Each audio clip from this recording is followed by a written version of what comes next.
Make sure all your signs are ready. All right, good evening. It is 7:04. This is the regular board meeting in the Menlo Park Fire Protection District, June 11th, 2024. And we'll start out with roll call, please. Director Bernstein? Present. Director Jones? Here. Director Crawley? Present. Director Solano? Here. Director Bloom? And I'm here as well. All right, next up is pledge of allegiance.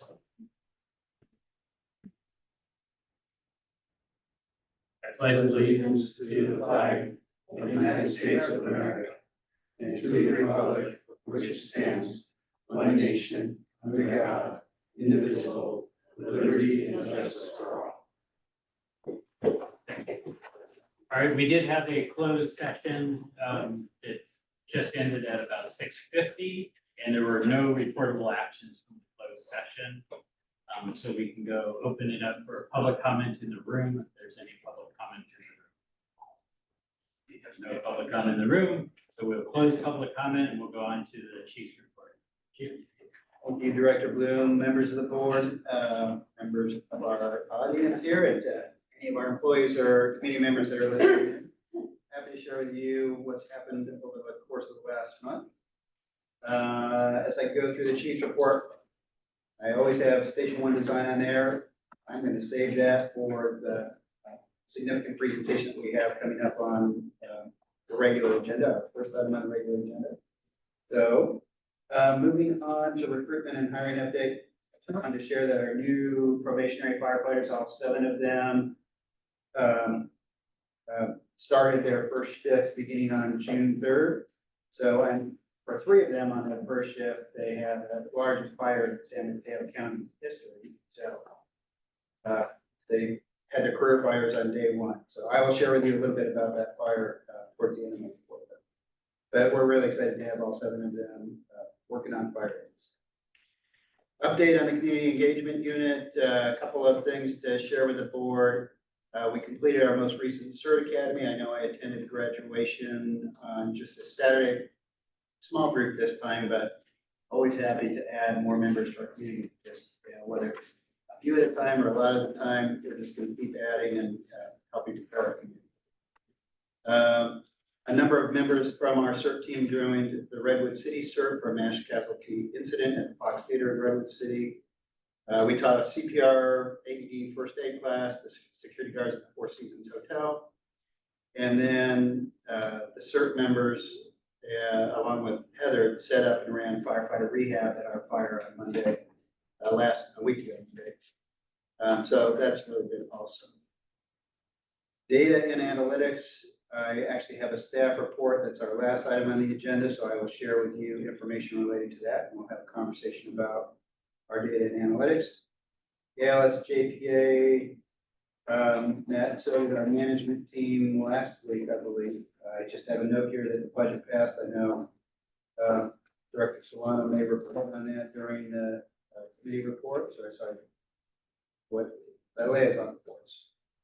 Fire Chief Zoom, I had what I try to do is on a quarterly basis, set up Zoom meetings for our whole organization to tune into and basically ask any questions that are on their mind. We record them and post them on our internal website so people that aren't on shift can review this. So I had one of those last week. Good conversation, good questions. I think I also shared with you Congressman Mullen's funding letter that he sent out. This was a result of a visit that his staff made out to the task force. I think Bertie, who worked in our task force, has some relationship with Congressman Mullen from up in South City. And so he and his staff came out there and he initiated a nationwide effort to get members of Congress that represent all 28 jurisdictions on board to support additional funding for the task force in Congress. I think that was actually going before Congress today. I haven't heard anything good or bad, but we'll let you know what happens and really appreciate Congressman Mullen spearheading that letter writing process. Just updates also, a question was asked and I said I would get back to the board with answers for this, just related to Palo Alto fire staffing. There was questions on whether they were fully staffed. the simple answer is they're not fully staffed. They have, Palo Alto has 6 stations. Station 2 currently is just staffed with a 2-person squad instead of a fire engine. They're hoping to put that back in service July 1st. Station 2 is on Page Mill. And then the other station that's not currently staffed is Station 4, that's at Middlefield and Meadow. And that apparently, it's interesting when you just talk about resiliency. I think engine 64 either had a mechanical engine issue or was in a wreck. And so they don't have a reserve apparatus, so it's not currently staffed. So they're not fully staffed. They're hoping to be back to full staff at some point in time. The other question that was asked was related to the locations of our repeaters. And in our southern zone, we have 6 repeaters. They are, I'm going to give you kind of a quick rundown on them. They are Buckland Avenue, Easter Cross, Maple Street, Town Ridge, Honda Road, and University, which is our Station 2 repeater. There, if anyone's interested, after the meeting, I have a map that shows those repeaters. And I did also discover that all of the repeaters are on government-owned property owned by us as the ALSJPA and or Fire to Save. Just one thing I added also on my chief's report, and I'll keep it on there in the months moving forward, is as the board adds items through their agenda addition process. Once the board has consensus to have staff work on that, I will include it on the chief's report so it's not off our radar. So one is the e-prep policy. Staff is working on that. We expect that to have to the board at our July meeting. The other thing I have on my list is also the ISO review. That one, it will probably be late summer, early fall.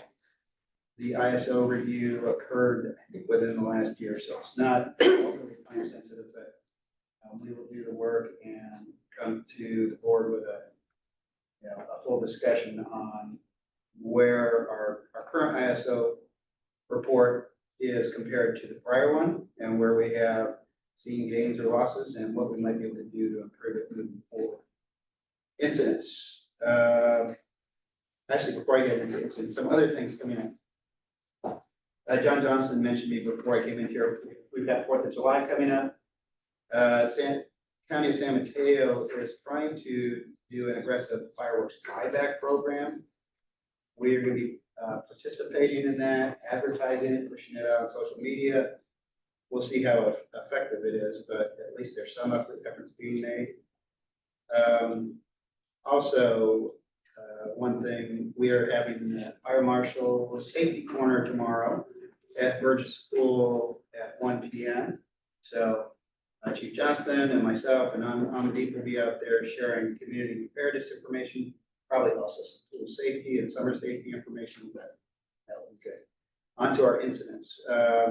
We had 3 structure fires, one very significant. The first 2, the first was a structure fire in the 600 block of 18th Avenue in North Fair Oaks. May 25th is exterior fire only, it was quickly extinguished. Another structure fire, I didn't have it when I filled out this report, I have it now, was 2300 block of Oakwood in East Palo Alto. This was an oven fire in a converted 2-story garage. Also was pretty quickly extinguished. And then obviously our significant fire that we had last Monday over in North Fair Oaks, the 2700 Middlefield fire.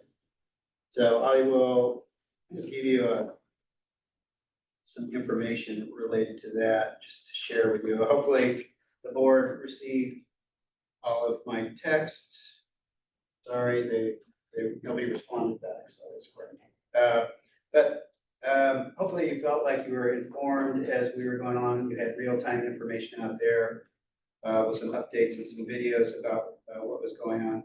The structure fire started at 2700 Middlefield Road on Monday, June 3rd at approximately 10:15 in the morning. Initial reports were fire on the 5th floor, possibly in the insulation. Engine 3 was the first engine on scene. They reported smoke coming from the 5th floor. I think their initial approach to it is the magnitude of the fire wasn't clearly visible to them initially from there, so they started making an interior attack. Quickly realized that there was not going to be a way where they could attack it from the interior. It was already moving pretty quickly interior. So I don't remember who the second engine is, but I think the Chief Bolton from Redwood City was the first battalion chief in, took command, did a great job. Chief Martin was the second battalion chief in, became operations. They pretty quickly identified that it was going to be a defensive fire. And when we talk about offensive or defensive, offensive generally means we're pulling hose lines in line inside, trying to attack fire. Defensive usually means we're using large master streams, either off the aerial ladder trucks or from the deck guns on top of the engines, or master streams that we may lay hose lines for. And usually the priority is to try and do protect exposure. So pretty quickly we moved into that mode. It escalated pretty quickly to a third alarm, and the fire was being pushed pretty well from some winds that were coming out of the north. Just to kind of paint the picture, it was 109 unit apartment complex, affordable housing. 179. That's the total project size, but the actual Oh, building was just, 108. okay. Yeah. Something like that, Yeah. yeah, so we didn't lose all 170. Yeah. It's under construction, it was in the framing stages, they had just wrapped it with Tyvek, started to put windows in the first 2 floors, so 3, 4, and 5 were all open to the wind, and it started in the 5th floor, and the wind was pushing it through. It was just all 2x4s, 2x6s, and moved pretty quickly. It became clear pretty quickly that it was going to be defensive mode, and the priorities became protecting the building under construction just to the east of it, and also the neighborhood, to the south. The neighborhood to the south became the biggest challenge for us in trying to protect.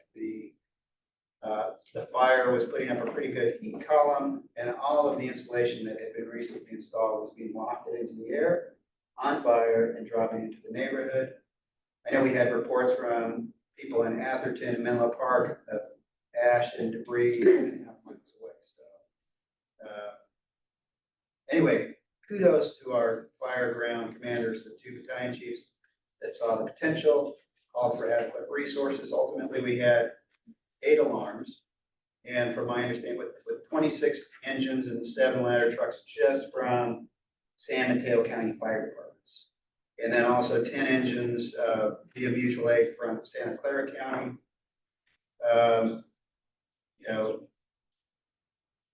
This just, it highlights the power of our mutual aid system.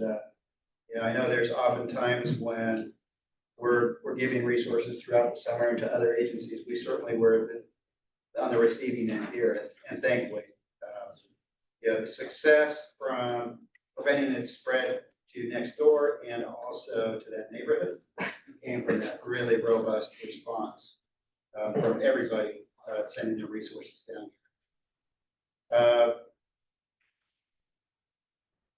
Some of the things, it was an event of significant media interest, obviously. I know my relatives on the East Coast were saying, hey, we saw your fire on the news. So it was obviously a big deal. We had a great media presence, set up a press briefing there on scene, gave the media a little special spot. So they, felt like they were special inside of the yellow tape, and then conducted just a variety of interviews, highlighted the good efforts of the firefighters and of our law enforcement partners who effectively evacuated that community. Very helpful for us. Community engagement efforts since. I know we've had a significant presence in the community, going through doing damage assessments to help the community, this is mostly the neighborhood, out with insurance claims, working with a construction company to help connect the community with that. I know we've been on a number of Zoom meetings with some of the members in the community and from also other local government organizations that are trying to help in the recovery process. I had mentioned, I think in Heather's report, that we had certain members on scene for firefighter rehab. Fire cause, still under investigation. It probably will be for at least a few more weeks before we can release that. When we have a fire cause determination, we will put out a press release and offer it to the media to answer any questions. So we are also partnering with law enforcement and ATF in that fire cause investigation. One other thing, just for the board to be aware of, we have some district costs as a result of this, beyond just our normal response. We have costs, these are all overtime costs related to, on the day of, we had emergency recall. As you can imagine, we emptied our district. That's pretty normal with a fire district.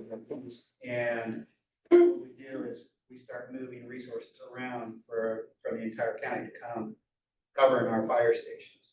Matter of fact, we had a retiree lunch we were supposed to have that day, which I ended up not going to for obvious reasons. They're supposed to be a tour at Station 4, and I got a picture from the retirees at Station 4 with, I think, a San Mateo County engine, or a San Mateo consolidated engine that was covered, right? So it was great.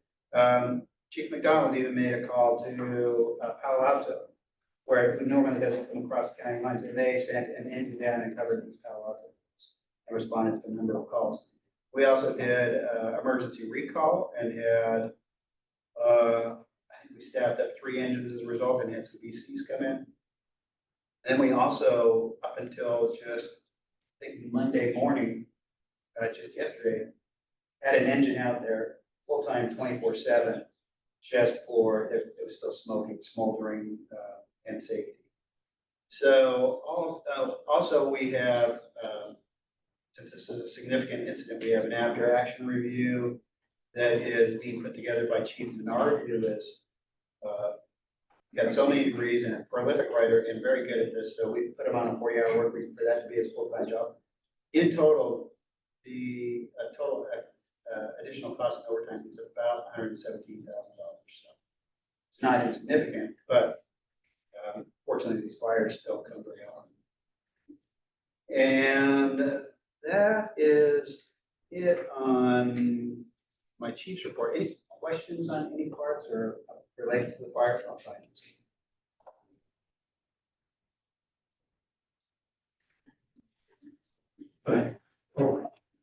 Chief, when you talk about looking for the cause, I understand that, but is this something where you would look at like even deeper causes, like cheap materials were used, or we use wood instead of steel, or those kinds of things? Or would you simply talk about how the fire started? That's generally what they do in the fire causes. What is the actual cause of the start of the fire as well? And I will share with you, obviously, the fire scene, the room of origin and the building is absolutely destroyed. So there's not going to be digging around in the rubble pile to try and figure out the cause. Most of what it's going to be is, fortunately, we had a lot of construction workers in there, so it's hopefully eyewitness interviews on scene that can point us to some kind of cause. But on the fire spread, there may be some kind of follow-up. I know NFPA has reached out to us to see if we have some interest in this. Oftentimes they would look at that. That might be also part of the AAR. Is what we had a fire in a room of origin, and suddenly it's taken down a 5-story large complex. The reasons why behind it. The building construction type, you're right. Likely if it had been metal and concrete, fire wouldn't have spread it. A variety of those things will probably come up in that after action. And will that affect kind of, apparently it was insured and so forth, will that affect what happens next, or the codes don't change? It shouldn't. The after action review should, the ultimate cause related to the fire, if it was found to be anything other than an accident, and yeah, the insurance company certainly has recourse, right? If they want. But no, it shouldn't affect it. One additional thing just related to the building, we're still, obviously the structure part of it was a total loss. It's probably gonna take about 30 days for the crews to peel back all of the debris on it. They wanna be really careful to not damage the concrete podium. There's apparently some structural members in there. So, if that podium is still intact and viable, that's gonna significantly reduce the total loss numbers associated with that, because that's where a good amount of the costs are. And even, I heard that should they need to completely redo the foundation, it could take it a whole extra year just for the foundation. So we're crossing our fingers and hoping there's not issues with that. Thank you. Anybody else? So just one comment on the outstanding staff reports. This is, I think, in addition, going to be our tracking mechanism for the future agenda items that are not yet scheduled. Will show up here. So there's been a few, I think we're actually missing a couple from here. But we'll track them here as well. Oh, I think. I just want to make a comment, Chief, that I have some friends that live in the area, and her and the neighbors went down some volunteer cleanup work over there.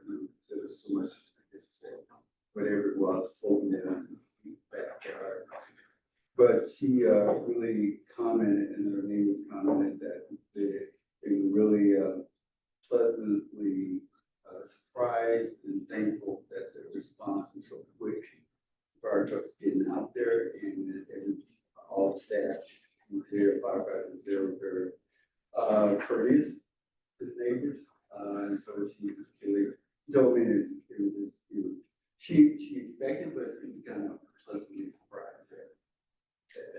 Very much appreciated. I will say that we probably, and thankfully,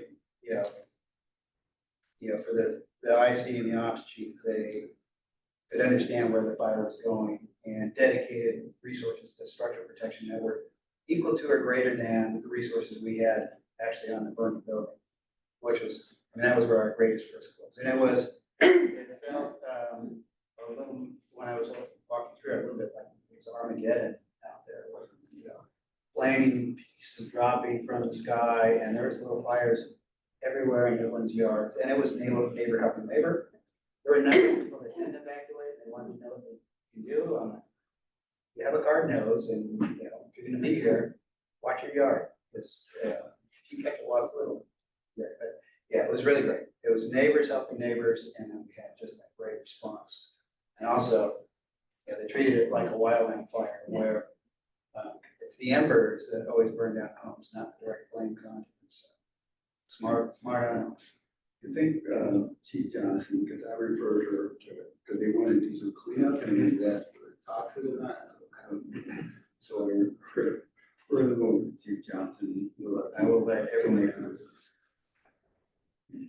Yeah, so Mark, thanks for that update. I just want to thank everyone who was there that day too.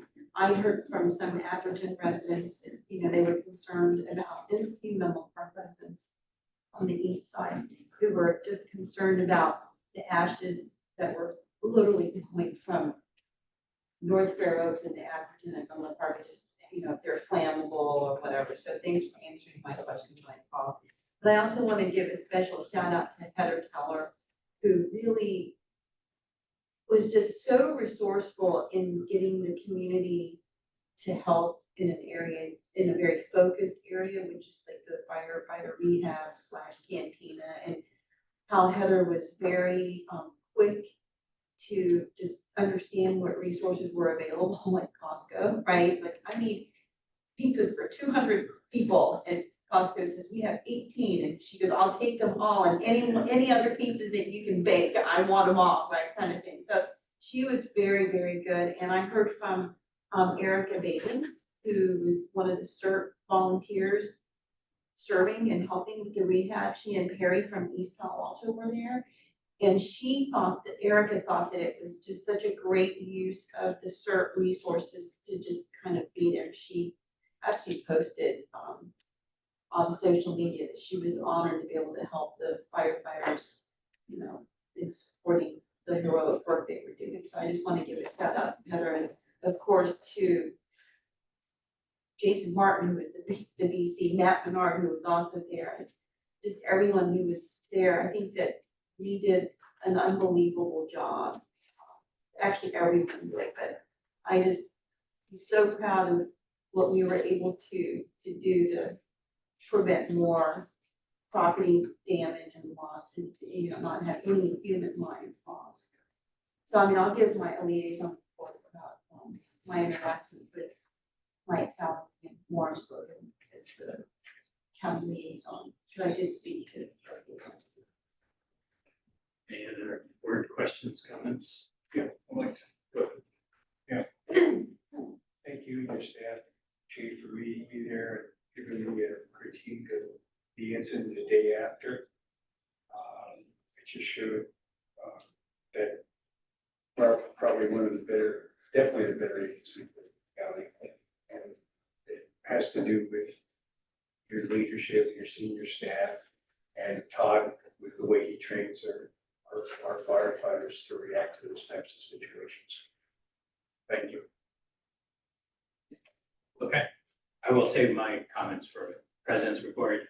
Any public comment on chief staff report? Hearing none, we will move on to item number 2 on the agenda, which is the public hearing for the fiscal year 2024-25 district budget, full-time staff and equivalent levels.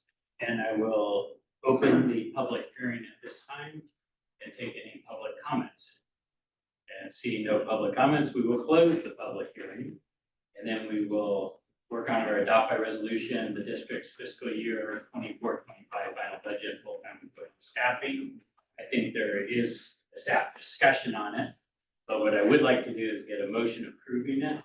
So that when we get to the Q&A, we'll just do our questions from the board one time, not twice. So I just moved and Robert just seconded. Okay, so The adoption of the district's fiscal year 2024-25 final budget and the FTE staffing level. okay, so it's been moved and seconded. And now Let we will, me tee this up hand it before we go over to Elaine to see if there's even a need. My understanding is there's no changes from the preliminary budget that was previously adopted, so for the sake of brevity, unless there's questions specifically. there is no need to rehash it. There have been no changes. I'm fine with that. I will open it up to any, unless you're going to do anything more, I'll just open it up to questions. No, so. Okay. All right, sorry. So go ahead and open it up to questions, if any, from the board members. Yeah, I have a few, and it's, nice to know that there were no changes in it. I mean, this is just me reading it more carefully when I had more time. I want to refer to page 8 of the packet. It's page 4 of the, just because I was curious what it meant. Immediately above table 3, there's a sentence that says, overall, staff took a more realistic and best estimate approach in projecting the revenue numbers for fiscal year 24-25. And I was sort of wondering, more realistic than what? I wasn't sure what the comparison was here. Yeah, I can answer that, Director Bernstein. So basically, so historically, I think the district is taking or has taken basically a very, very conservative approach in budgeting our revenue numbers. So this sentence is really just to, tell everyone that, for history 24-25, we are now moving towards, budgeting our revenue numbers on a more realistic approach, best estimate approach, rather than doing the conservative approach of having just, let's say, half of the year actually paid or just 1% of the secured property tax. So basically, that's just what.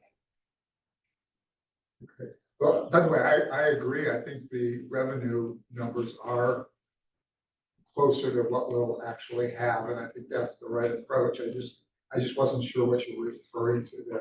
Let me ask then another question on page page 21. Oh, no. I'm sorry, on page 22. These are some things, I mean, this is a long document, it's hard to go through this.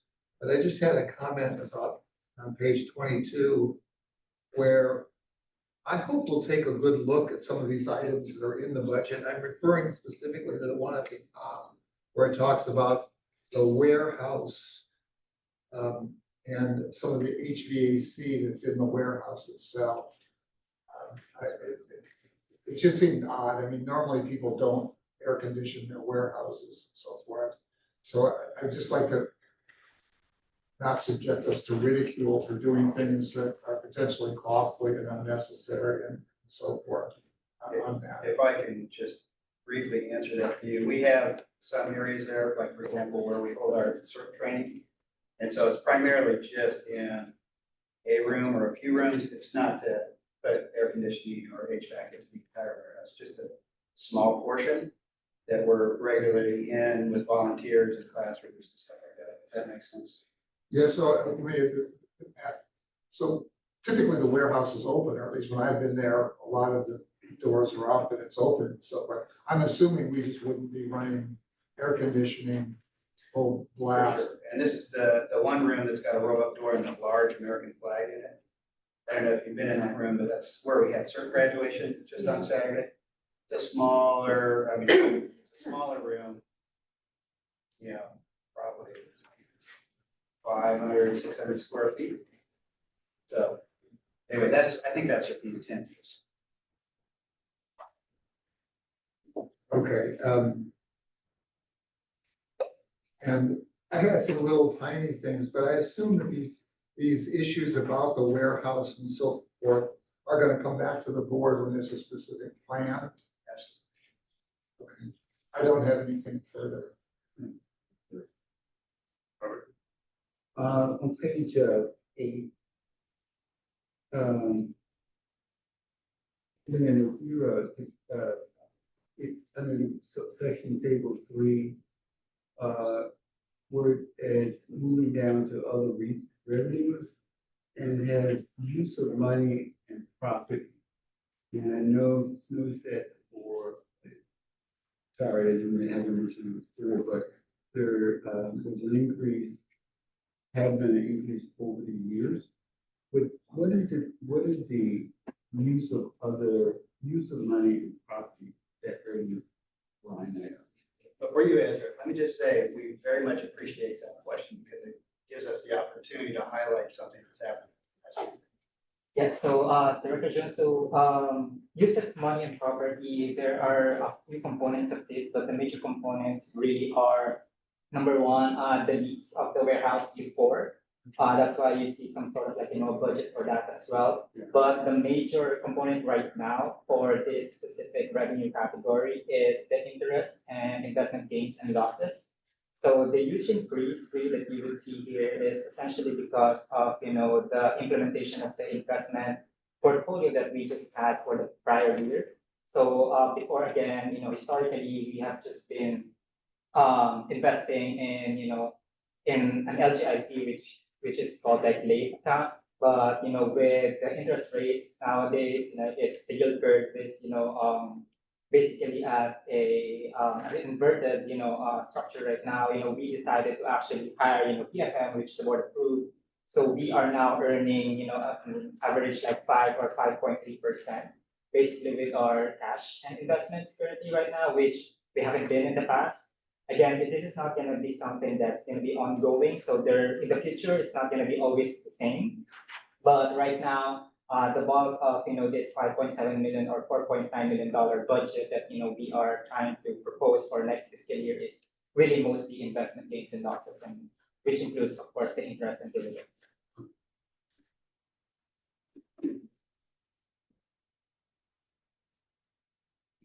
Motion and second.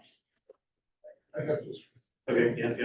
yeah, I have just one more. I'm sorry, it's a technical question. My eyes are drawn to these things. I'm looking at page 10 of the report. And I'm just, what should I say? When I see negative numbers, I sort of react to it. I understand what's here, but I'm just trying to understand the philosophy of this. I'm looking at table 4. And in the first column there, for example, it says that our budget for secured property tax was 50 million plus, and the actual was 53 million plus. Now, simple-mindedly, to me, to get $3 million more Mhm. is a positive.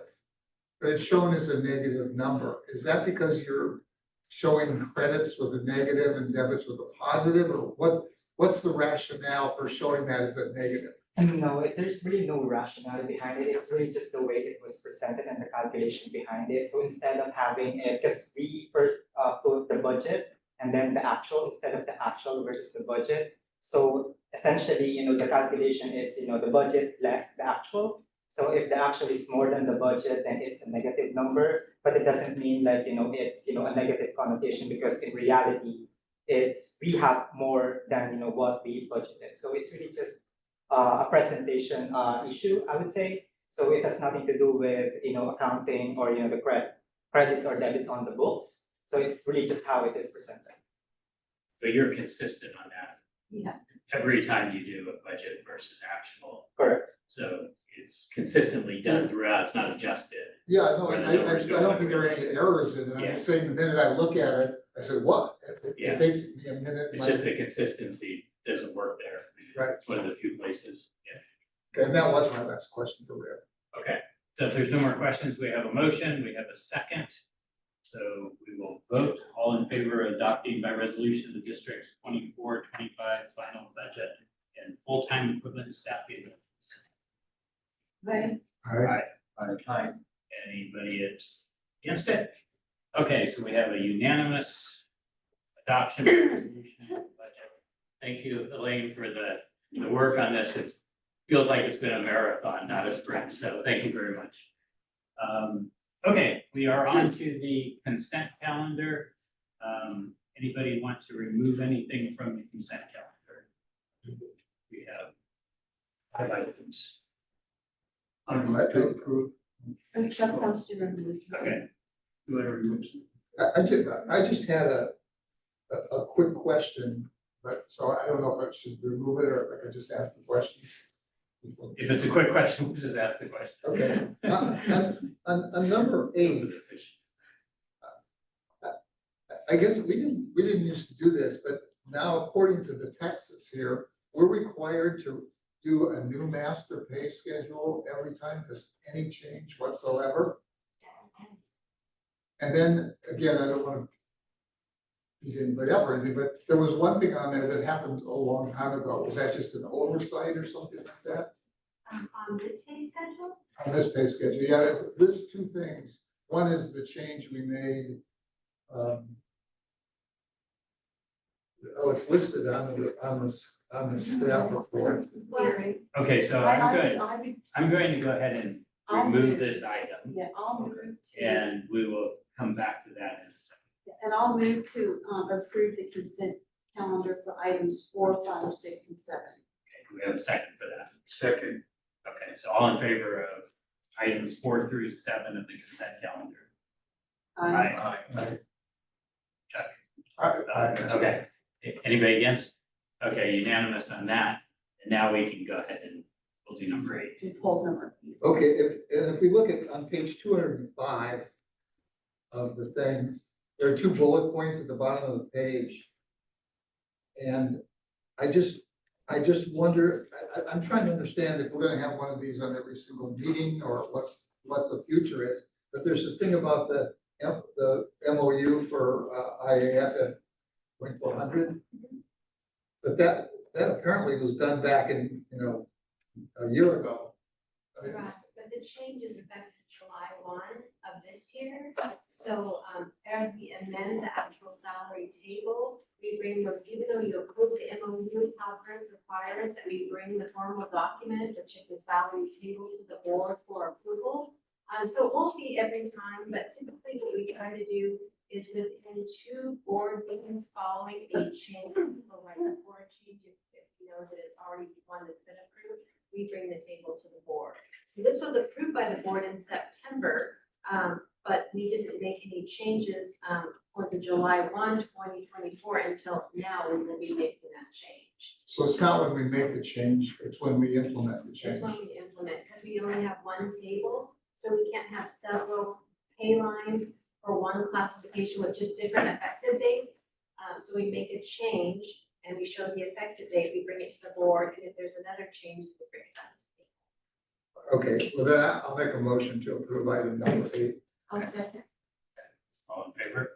Aye. Anybody yes? Okay, so unanimous approval on item 8. Thank you for that explanation. And we are now to the interesting part of the agenda, from my lens at least. So Station 1 project update is the first item. I know we have PDK architects are in the room because the facilities committee had an opportunity to talk with them. And needless to say, this has been a primary topic of the facilities committee. So I'll hand it to the chief to begin the discussion of the Station Before 1 I turn it project. over to John and our architects, I will share. Just remind the board members that on page 212, there's some options we're going to discuss once the presentation's done. Sorry, Chief. So, and we've been working at this for quite a while. We're really excited to bring it in front of the whole board rather than just the facilities committee. And share with you some design ideas and some plans and some proposals. This has been moved forward to the board from the facilities committee. My recommendation, though it's not in here, would be to move forward on option A. The facilities committee, as I listened to the notes, I couldn't quite say for sure which option they were in favor of or not, so I will let them share as the discussion goes on, but yeah, really excited to share with you some of the concepts. And with that, I'll turn it over to John. It's actually option 1 versus Option option one. A. Yes, Yes, the first. 121. yeah. Okay, For the past few months, command staff has been working with PDK architects to create 2 Station 1 development options for the board to review. Both of these options include a 16,390 square foot, 2-story fire station, a training building, a storage building, and a multi-purpose room, as well as offices for the training division. Option 1, however, also includes underground parking and offices for administration and fire prevention divisions. The designs were carefully crafted into taking consideration to site layout, building orientation, aesthetics, impacts to the neighborhood, program and operational needs, as well as future expansion. The proposed fire station includes additional office and living space in the event that staffing is increased at Station 1. The station includes 4 drive-through bays, each capable of housing a tiller truck, as well as housing 2 fire engines in tandem. An additional 2 bays are provided in the storage building, which can either house training apparatus, reserve apparatus, or be used for storage. The training division reviewed the district's training needs and proposes a 5-story training building, which will provide everything that we have at our existing rescue site, except for the debris pile, dog training, and Class A fire. Instead of Class A fire, we are proposing using Class B fire, which is propane. The building at the rear of the lot was strategically designed to screen the training building from the neighbors. This building will include a 2,275 square foot multi-purpose room, which is 4 times the size of this room.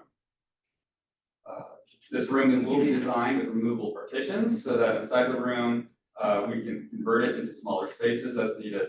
This space shall be designed to serve as a training classroom, a boardroom, as well as a district operations center. The building will also include offices for the training division, as well as storage space for the district's many programs. Option 1, which does include the office space for administration and fire prevention, would increase office space from 9,500 square feet to approximately 15,000 square feet. The current design includes 8 additional offices to provide for future growth. However, we're going to continue to look at this design and see if we can add additional offices if needed. Staff solicited input from the district program managers. They were asked to provide their existing storage conditions and estimate their current and future storage needs. Nearly all program managers desire to have their storage housed at Station 1 due to its centralized location. The proposed storage building in option 1 includes 9,500 square feet of storage located on the first floor of the storage building, as well as inside the parking garage.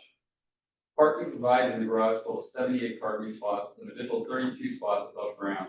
Estimated current parking needs, which includes visitors as well as shift change, totals 78 parking spots. So we would have additional 32 parking spots to to address future growth as well as provide for overflow during large events.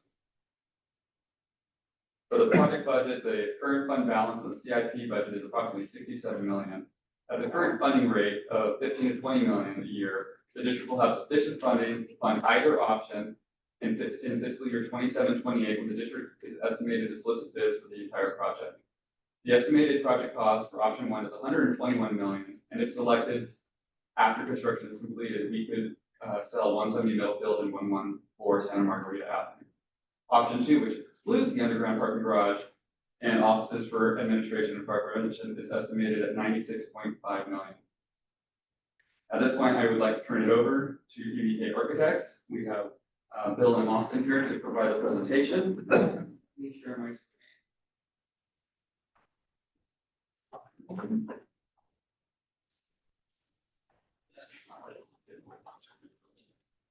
I usually do this, so. You got it. Oh, there we go.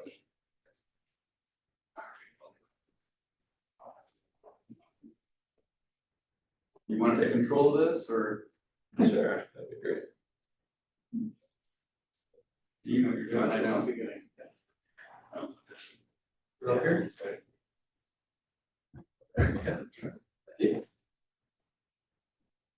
Perfect. Good evening, everybody. My name is Austin Dunkley, I'm Associate Principal of PBK. I just enjoyed to be here and thank you guys for just giving us a few minutes to talk about this exciting project. Hello, everyone. Good evening. Happy to see some familiar faces. Bill Louie, Principal at PBK, and with Austin here. Happy to go through our designs with you and any questions following. So before we jump in, just wanted to orient us where we'll be looking. So we are going to be looking at a site plan of the existing site, right where we're at now, but we're going to be taking up that existing portion on the left, as well as sort of that expanded portion on the right, which is that empty area out in that direction. Some considerations that we tried to keep in mind as we went through this process was the traffic and visibility on Middlefield. We wanted to make sure that our station was positioned in such a way where we have a really nice focal point, sort of a money shot there along Santa Monica and Middlefield, where we think that is the most visible exposure. We also really tried to keep in mind the residents that you see on the bottom right corner of your screen. It's the only residents that borders our property. So we tried to move much of the traffic and movement sort of to the left-hand side of the site. So with that in mind, this is the new layout for option 1. Starting on the left-hand side, Middlefield Road is there on the left still, Santa Monica on the bottom. That block you see in the left corner, that's the new fire station. It's a 2-story fire station facility. Just above that is our main return drive. And you kind of see the path that the trucks will take dashed in there. You'll see 4 lines taking to those 4 apparatus bays on the site. There's 16 parking stalls up there as well that they'll be circling around. Those are all secure, and those would be for staff of the facility. If you move to the bottom of the station, we have 7 visitor stalls. There would be street parking lining that south side. As we start to pan right, you'll see that curved macaroni noodle looking shape. That's our ramp that will take you down to the underground parking. We'll look at that in a second. There's a second return drive with a security gate that would likely be used by staff most frequently, but we also have another throat there that you can fit a ladder or even a tiller off the road as it turns in. We have a handful of trailer stalls, some visitor parking, and then that L-shaped building on the far right-hand side, that's the new 2-story added building footprint. And of course, right in the middle is our 5-story training tower. And we tried to keep about 40 to 60 feet clear around that on all sides. Moving down 1 floor, this is our underground parking layout. So you can see the footprint of the station dashed on the left-hand side on a sort of S-shape takes you down there. As John mentioned, there's 78 stalls. They all circle around the basement level of the training tower. That's the rectangle you see in the middle. We have a couple of access points. There's a stair on the right-hand side that you have the admin building. And on the bottom, there's this longer rectangle, that's our underground storage space, roughly 5,000. That's an underground storage area. Which one? This sort of. This one, on the right, number right. So there'd be easy access, you could drive right up a rolling gate, get into that storage, there'd also be circulation taking you up to the admin building above.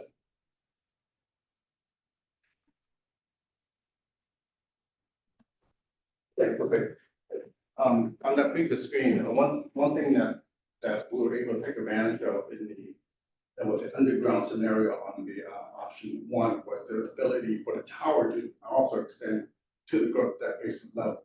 That provides a additional opportunity for either storage or loading of supplies or actually also some confined space training opportunities and things like that. So that was a plus with the underground component that kicked in with the option one. On the station floor plan is very typical station.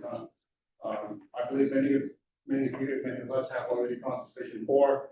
Has a very similar spatial program spaces. Organized very similarly with three basically blocks. The main block in the middle is our 4 apparatus space. We have a utility wing, which is on the top, which houses some of our storage and turn up and econ type of functions. And then on the lower portion of it is what we call living quarters.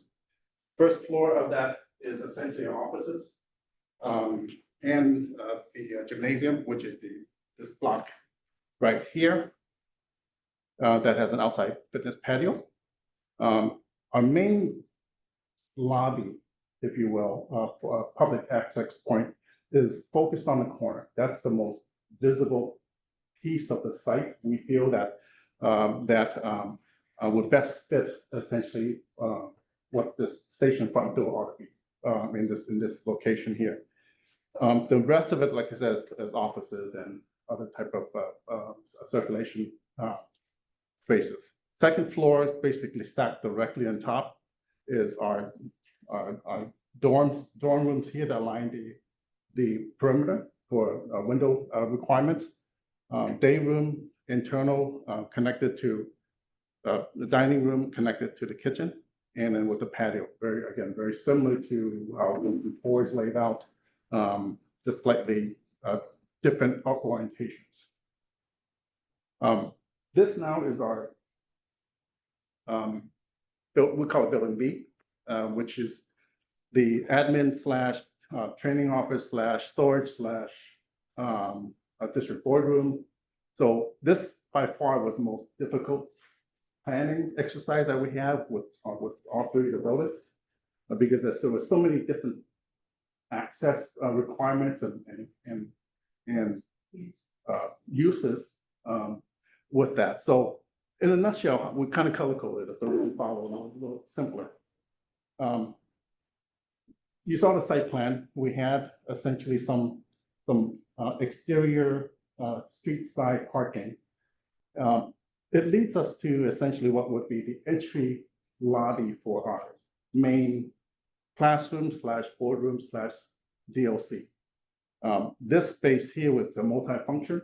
It will have, as John mentioned earlier, have dividable walls, several door access to be able to utilize that room into 3 or 4 separate type of spaces for potential multi-use activities. And all of this has sort of an exterior exposure to the grounds. So this is essentially the main boardroom with the support space behind it. Restrooms, additional conference room, corridor system, a break room. This upper section of the tan space is essentially a large restroom court. It's a dual use. It's basically for training, but also for potentially a public use as well if there was needed for large events and other things. So this could be opened up as well. So that's connected. The training offices is in the green. Essentially, it's a series of offices with a conference room that has visibility and exposure to the grounds. The purple up on top is our 2 additional app-based storage spaces. Both with large overhead doors, similarly to the station, the station proper. And then the blue area is our storage. Our storage is accessed via 2 points, one here and one through this location as well. So it's about a 10-foot wide circulation space, if you will, that leads us into that storage area. Second floor is our admin, our fire prevention officers in the tan and that kind of wraps the perimeter. Again, requirements for window and outside light and views and things like that. The chief offices along this what would be the south side facing the tower grounds, and then all the support space in the center. So essentially, just all of our storage requirements, bathrooms, IT rooms, electrical closets, and things like that. Yeah. Can I just ask a quick question going back to page 219, which is the first floor of the admin building? So I'm just looking at, to me, one of the most important rooms is that classroom / boardroom, because it's gonna be the public access to public process, right? So that, what, I'm really trying, and looking at the entry points, Right. is that Santa Monica, is that Yes. that side street? Is that- I Yes, can't this remember, is Santa Monica Avenue. Yes. Yeah. So where can the public park besides on the street? So there's a few visitor parking spots, as you can see here, Right. but this has a direct connection via stairs and elevator down to the parking garage. The underground? Yes, park. Okay, yes. so they can Correct. access that, okay.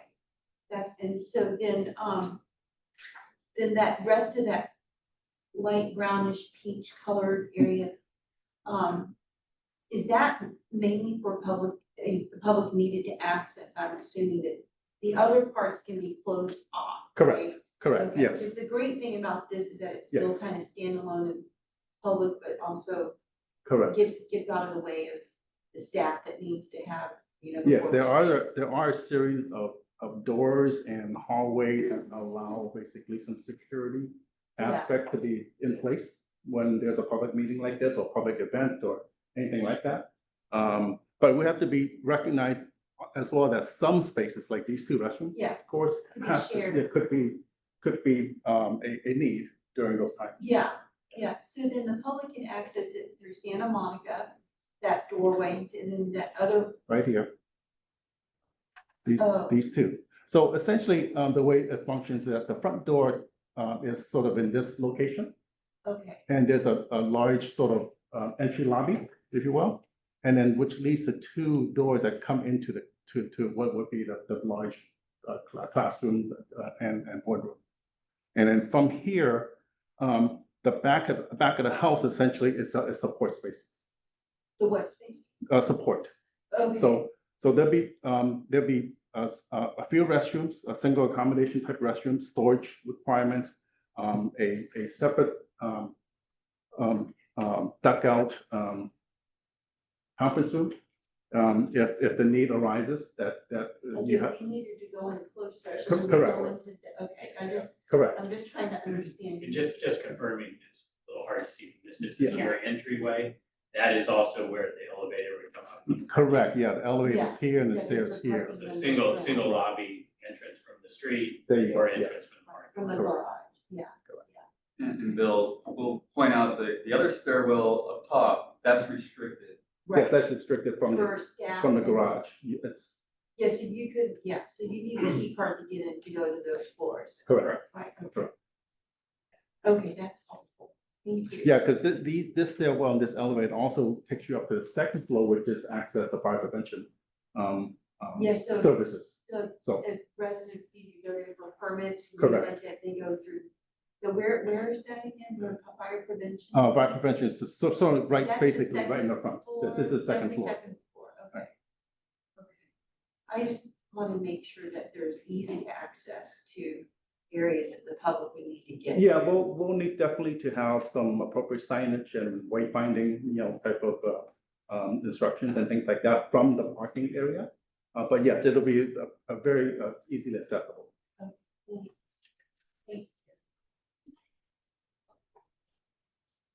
All right, next we are looking at the option 2 site plan. So this is the version where we removed the admin component of the project. We've also taken out the underground parking as well. So everything on the left-hand side is still the same from what we looked at in option 1. Fire station is really situated the same. Parking along Santa Monica is really, once you come to the right-hand side of that station, things start to change. We have a single entry there as you return drive just right at the station. And as you move right, there's a number of visitor parking stalls that are lined along Santa Monica. Before you come to the new building B footprint, that's the L-shaped building on the right-hand side you see there.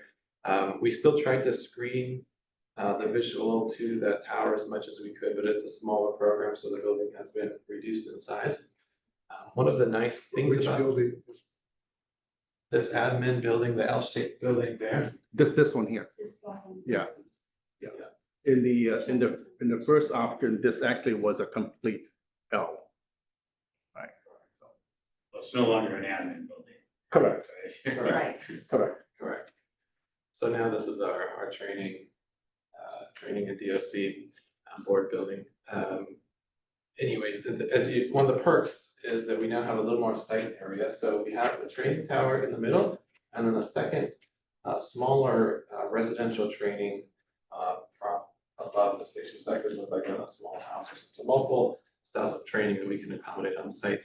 And then just try to make as much clearance as we can around those program pieces. So the training tower for option 1 would be different. You wouldn't have the residential, that little house kind of component there, right? So- Could you? Correct, so option 1, the tower would mostly be the same, but we're gonna try to tack on a small 20 by 20, maybe residential style sloping roof adjacent to it. Yeah. In this option 2, that small residential piece would be taken off and pushed over into a larger residential training. Also, if you can just pan back to the first. The first tower. First site Yeah. plan, Still there. yeah, because, It's just attached to the tower. there we go. That's right. Yeah, so Oh, I this one see. here. Got it. Yeah, the advantage of not advantage, but the opportunity created in the option 2 for the residential to be sort of by itself, it now allows 360 access. This here, we really only have two-sided access and certain things that you're not able to do because you have a sort of a common wall. Would you make the 360 access for option 1 for the training? It's very tight. This It's is really tight. this is already 40 feet, which is Small. where this is the bare minimum. Yeah. Yeah, I'm not sure it matters.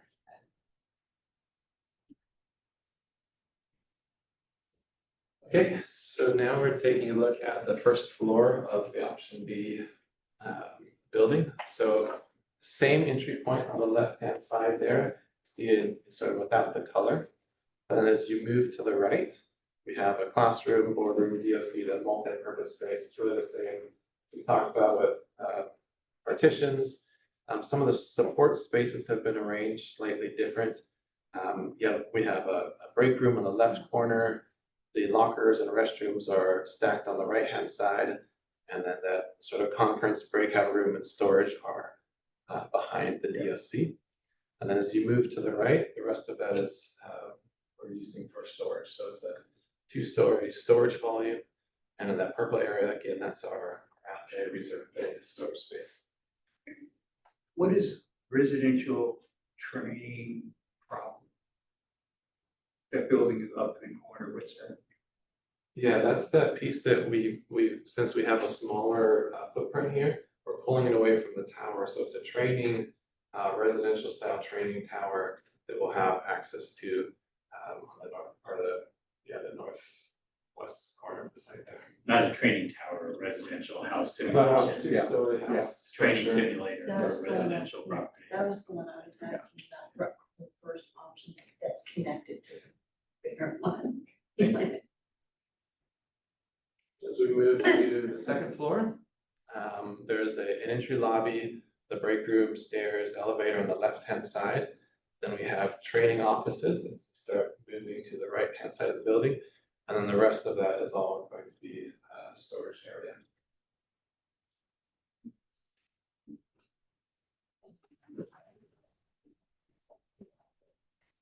So the next slide, we're looking at our potential training tower floor plans.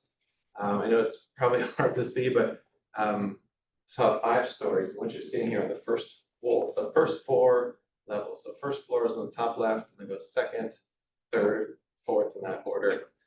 Some notable items is we're scheduled for a burn room on 4 levels. There's multiple different maze layouts on each space. The idea is that it's slightly different, the position of the doorways and the position of the burn room on each level. So there's some variation as you move up each level. We'll have an interior stairwell, an exterior stairwell. On the 3rd and 4th floor, we are planning for a balcony. Yep, you can see there on the left and bottom side. And then this slide shows our roof plan on top. It's very open. There'll be a large shade structure up above. Vent prop, both stairwells come up here. The elevator comes all the way up as well. There's storage on this roof floor as well as on each level. And then on the bottom there, you see that's our basement layout. We'll have an interior stair take you to the basement, a series of maze rooms, but we are not suggesting a burn room on the basement level. Right. We're not suggesting a burn room on the basement level. So that would be 5 stories in total? 5 plus a basement. 5 plus basement. So this would be for the option 1 training tower that has the residential part hooked on or connected with This would be the same for option 1 and option 2. We're not showing the residential Okay. portion on either. Yeah, okay, so it's basically the same as whether or not it's that residential prop is detached or attached. Okay, thanks.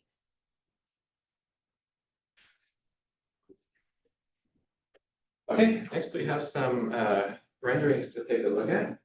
This is our aerial view of the site. Middlefield is on the left, Santa Monica on the bottom there. Our 2-story fire station building is on the left-hand side, training tower in the middle, then admin, storage, training building on the far right-hand side. That shape. This is not This is one option here. one. This is Option option one here. 1. Right. Correct. So here's a shot. This was really I'd say your money shot, standing across the street on Middlefield. You can see that museum space that we talked about up front and center to display an antique there. We have a prominent number 1 branding there right in the middle, right next to our flagpole apparatus space on the far left-hand side. One of the ideas we've talked about is having that number 1 identity alerting system, so it can light up, and you could even potentially change color depending on what's happening to signify, hey, we're on a call, or even to celebrate, local sports teams that are winning, you could change it to the color. 49ers, for example, or the Dodgers, if you're.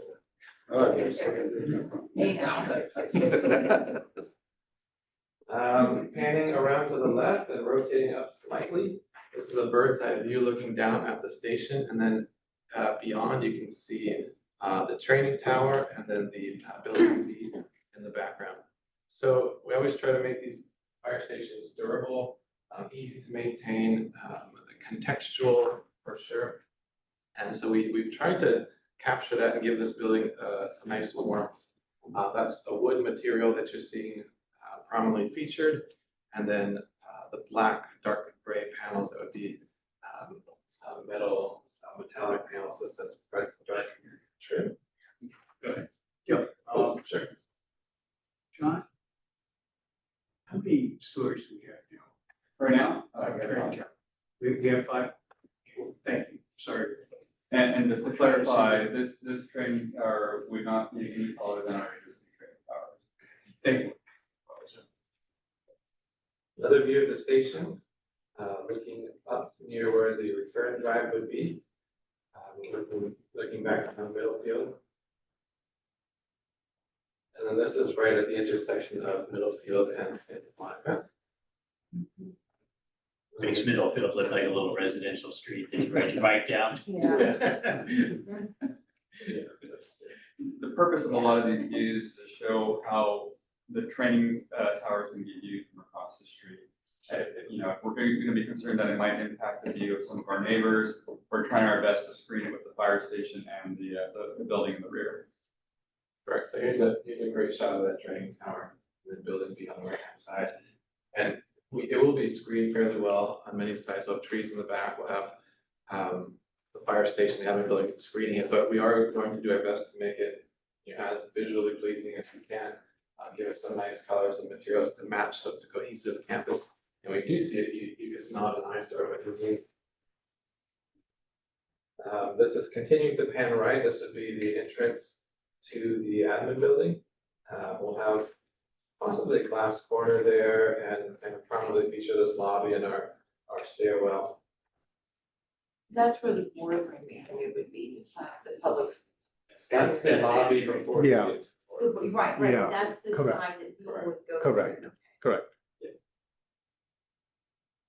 Panning right, this is an elevation view of building B, so that residential property right across the street, this is fairly close to what they'll be seeing as their new view. We did try to include some plant life in front of that, just so it's not just a stark elevation. Some nice play with material. There's some signage there on the Park Fire Administration. We've also talked about having a green screen just to bring some more greenery and life to that front elevation. This is Santa Monica, Correct. yeah. I think something you mentioned in facilities that's important is this is essentially the view from the residential property. And the key was to get the tower tucked back in So you don't behind, see, so that the two-story admin building is essentially blocking much of the visual view of the training tower for the residents. yeah, I think that's a great idea. I just wanted to. I just wanna make sure that was Yeah. something that came up with facilities.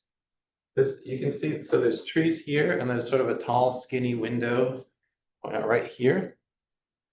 That's the boardroom space behind that window, so there would be some light So, that so comes in. from here on, this. Correct, it is, it would be higher up, so you can't really get visuals into seeing what you do, but you do still get some natural daylight into that space. So the sign, the Menlo Park Fire Administration, that, I mean, we could change the wording to that. For Menlo sure. Park Fire Protection District Administration. Correct. I mean, I just, because sometimes it can be confusing, Sure. right, so I just want to make sure That's a good that point, it's yeah. district. Yeah. Right. Yeah, these because are- We'll have constituents from Atherton and East Palo Right. Alto. This is one of the closer stations to East Palo Alto, going into East Palo Alto. So if they want to come to do permits and plans, I just don't want anyone to be confused. Yeah, we'll make sure we get This that. is not the city's Yeah. fire department per Yeah, se. some of these concepts we're showing signage for Yeah. location Yeah, purposes, yeah. but not really sort Yeah. of final, final. I think the word is. Yeah. That's right. Thank you. Right. It's a quick snapshot of the two most prominent materials we're featuring. That wood product looks like wood. We're suggesting a fiber cement product, so it's long lasting, it's not going to decay over time like wood might. And then middle panel. Sort of. And also, it's not natural wood, we won't catch fire. So. That's Right.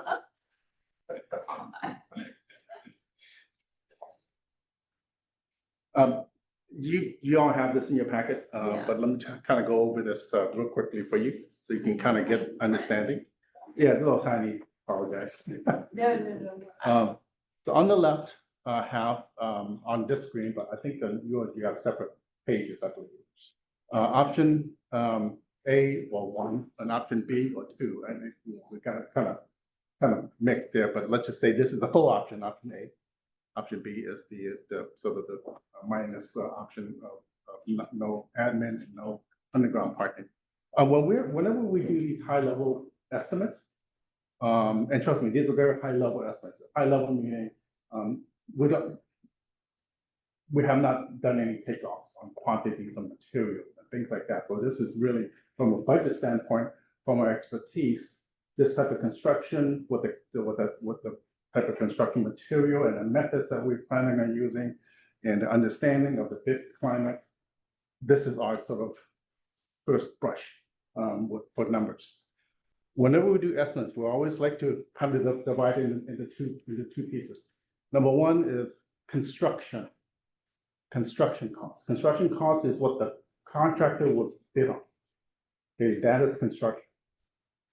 And then there's the second part, which is down in the lower portion in the blue, is project soft costs. So what those are all of the management and the reports and the inspections and the plan checking costs and furniture and equipment and things like that that don't deal with construction, but we know it's a cost to the project. So once we have a construction cost, once we have a project cost, we can then arrive at a total cost. Okay, so that's how it's broken down.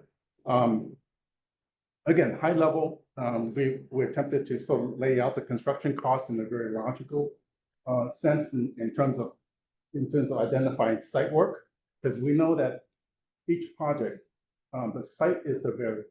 The building, we have a very good idea what the building cost range is going to be, but the site is the variable because we don't know how much grading efforts that's going to be. We don't know what the utility infrastructure is like. We don't know if there's any underground hazardous material that's associated with it. So that's always a variable. So site costs, building costs, and then we arrive at some contingencies and escalation factors and things like that to arrive at a total cost for construction. So total build out for option A, which is the full project, 121. For option B, which is no underground and no administration, is arriving at somewhere around 96.5. So those are the two sort of the big ballpark numbers that we're looking at based on this design, based on what we know of the current bid climate, based on the projection of our schedule, because we know a schedule, if there's a slip in the schedule, it affects costs. We all know that. Now, in some cases, it may be a positive because we may hit a little window where it's favorable to bid there, but most of the time, the typical trajectory is always going up. So the further we extend schedule, the more likelihood that number creeps. So two of the items that are in the contingency area are the phase construction and the escalation. So phase construction means we're going to build one building at a time, or maybe two of the buildings, and then the third building later on. It can all be bid out at the same time, but because we need to maintain our operations, we have to essentially phase it. One of the things that we're going to be looking at is talking with our neighbors at St. Pat's and seeing if there's a possibility of putting a temporary trailer over there on their property, and that way we can eliminate that phasing and save some money. The other one was the escalation. So for every month that it takes us to get to bid, it's going to cost us 0.5%. So it's in our best interest to proceed as quickly as possible to reduce that escalation cost that we're going to be seeing. For even one of the Yes. If I could share one more point that's not up here, but as you look at the delta between the two, it's 24.5 million. If we end up going with Plan 1, it'll be offset by almost 50% by the sale of our two properties. So it narrows it by about 50%, assuming we get what we anticipate. Right, that was one of my questions. Yeah, it would, so on option 2 or B, or whatever, the second option is would require us to keep the current admin building and then the house next door. And potentially add on to them to deal with future growth. Okay. Yeah, okay, because I didn't see that in the staff report as clearly. I mean, I know that, yeah, so we would be selling the other two properties. And this, under option 1, that would take care of future growth predictability, right? Yes. Expansion. Yeah, so if we go with option 1, we built in expansion in all the buildings. John, what would be the sale cost estimate for the two buildings. So right now, the two buildings, 170 Middlefield and 114 Santa Margarita is estimated at 12.5 million. Today. And we'd be looking at potentially 8 years maximum until we're totally complete with the project. So the expectation is that the amount would increase at that point. But we could lock in the construction, like lock in the estimated construction price now. So Right. if whichever option we decide to proceed with, it's gonna take approximately 3 years throughout the bid. At that point, when we get our bid, we're locked in. Okay. But But then our two properties will still keep accumulating value as those years go by as we're doing construction. Once construction is completed, we do that, and then we go ahead and move forward with the sale of those properties. Yeah, I mean, in theory, you could sell those properties in advance too, and lease back. So the district does have flexibility in the timing Right. of that. yeah, but the juxtaposition of two different situations, I'm just. Yeah. It'll could come out favorably for the district if we decide how we want to go sooner rather than later. Because of time, right? Time element. Our CFO, how much in our reserves do we have? Oh, right now, as of April, we actually do have $66.7 million as of April. But later on, we will discuss, some, reallocation proposal that, we're trying to, again, recommend to the board. I don't know, Chief, if you want to, bring Yes, up. I don't remember which item it is, but should you approve the reserve fund balance policy later tonight, the balance in our CIP will be, I think, 83 million, is that? The balance in our CIP would be, if you approve it, later on, it's gonna be, as of April, it's gonna be $78.6 million. $78.6 million, but, we actually have the opportunity, I think, based on the projection on the staff report, on year 4 or 5, basically, we're gonna have that $170, $120 million. But we actually have the opportunity to basically, go into that number like sooner rather than later, because right now, again, if it's approved, then we would have like $78.7 million. And that's just basically as of April. But at the end of the year, we still have roughly projected savings of $20 to $23 million. So if most of that, is gonna be under the CIP, let's say $20 million, we're gonna have like, $98 million at the end of fiscal year 23-24. And then on top of that, for the budget that was approved for fiscal year 24-25 earlier, we actually have a budget of $18 million that's gonna get transferred to the CIP. So 98 plus $18 million, $116 million at the end of next year. Best case scenario, or best estimate, case scenario. So at the end of the next fiscal year, we'll probably have like roughly about $120 million already. And then that's just basically like 1 year. So again, I think just on the perspective of the funding, I think we will get there. But that's just basically like an overview of what it could look like a year from now based on our budget strategy and our research strategy.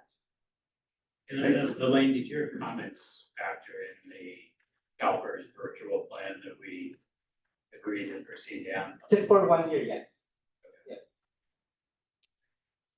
I wanted to ask on page 213.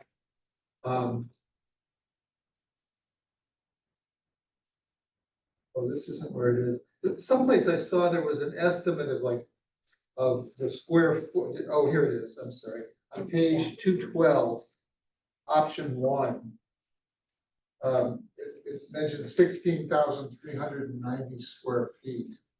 I have 2 questions just about the square footage. One is, what is the comparable square footage for option 2? So are you referring to the fire station? I don't know, that's kind of what I'm asking. I believe you are referring to the fire station in both options. The fire station is the same size, same design. Okay, because it says a comprehensive facility, and I didn't know if comprehensive facility meant all the buildings, or that's only referring to the fire station. The 16,390 square feet is just the fire station, and in comparison to Station 4, that station is 13,200, so Station 1 would be slightly larger to accommodate the additional bay and a couple extra, bedrooms. Yes. Okay, so then maybe, could I ask that, maybe you don't know, or, but option one, do we know what the total square footage of all the buildings on the site are on that? Well, it's gonna be the 16,390 plus the 2275. We'll let I think it's more than No, that. I know, I'm looking. we'll let at- PBK answer the question. Yeah, sorry. In the, I know it may be small print, but in the estimate, in the upper, the first sort of series of data up top is listed all of the square footages for each of the buildings. So the fire station is 16,390. The training, admin, and the storage building, which is building B, is 31,500. The 5-story training tower is 14,400. So those three numbers added up would be a total square footage of, let's say. Approximately 62,000. Yeah, 62,000. Okay, So the primary difference in building space yeah, is the difference between the 31,500 for option one versus the 20,732 for option two. Correct. Which is, I think, what you were asking. 31,500 versus 20 what? It was 31,500 versus 20,732. Okay, Yes. So it's basically 10,000 square foot difference. okay, so that's what I was trying to Yeah, to get a it's a feel good for question. that whole thing. So with option one, we're basically getting roughly 11,000 more square feet, more square feet. Yes, but remember, when we have the full build out option, we also have underground Parking, And right? you didn't count that.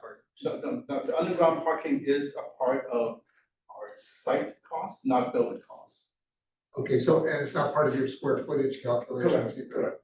Ah, and what's the square footage of the, Do you recall? 36,000. 36,000, okay. Some of which is storage, so. Yes. Right. Okay, so we're basically, with 36,000 square feet, we're getting almost an extra acre of land in a sense. By building a basement, and we basically get an extra acre there. Okay. Let me say, I'm certainly an advocate.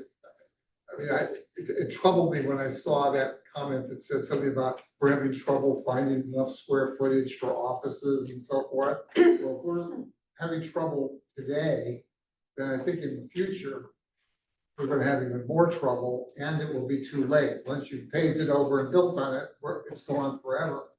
And I think we do need to focus on the bigger thing in the plan. But one of the things that was supposed to happen, it didn't unfortunately before, is we never really did a study of what our staff needs and overhead needs are gonna be. I think it's really important with that. I noticed, you know, in one of the things we have today, that we're not using as much fire prevention services as we thought we were.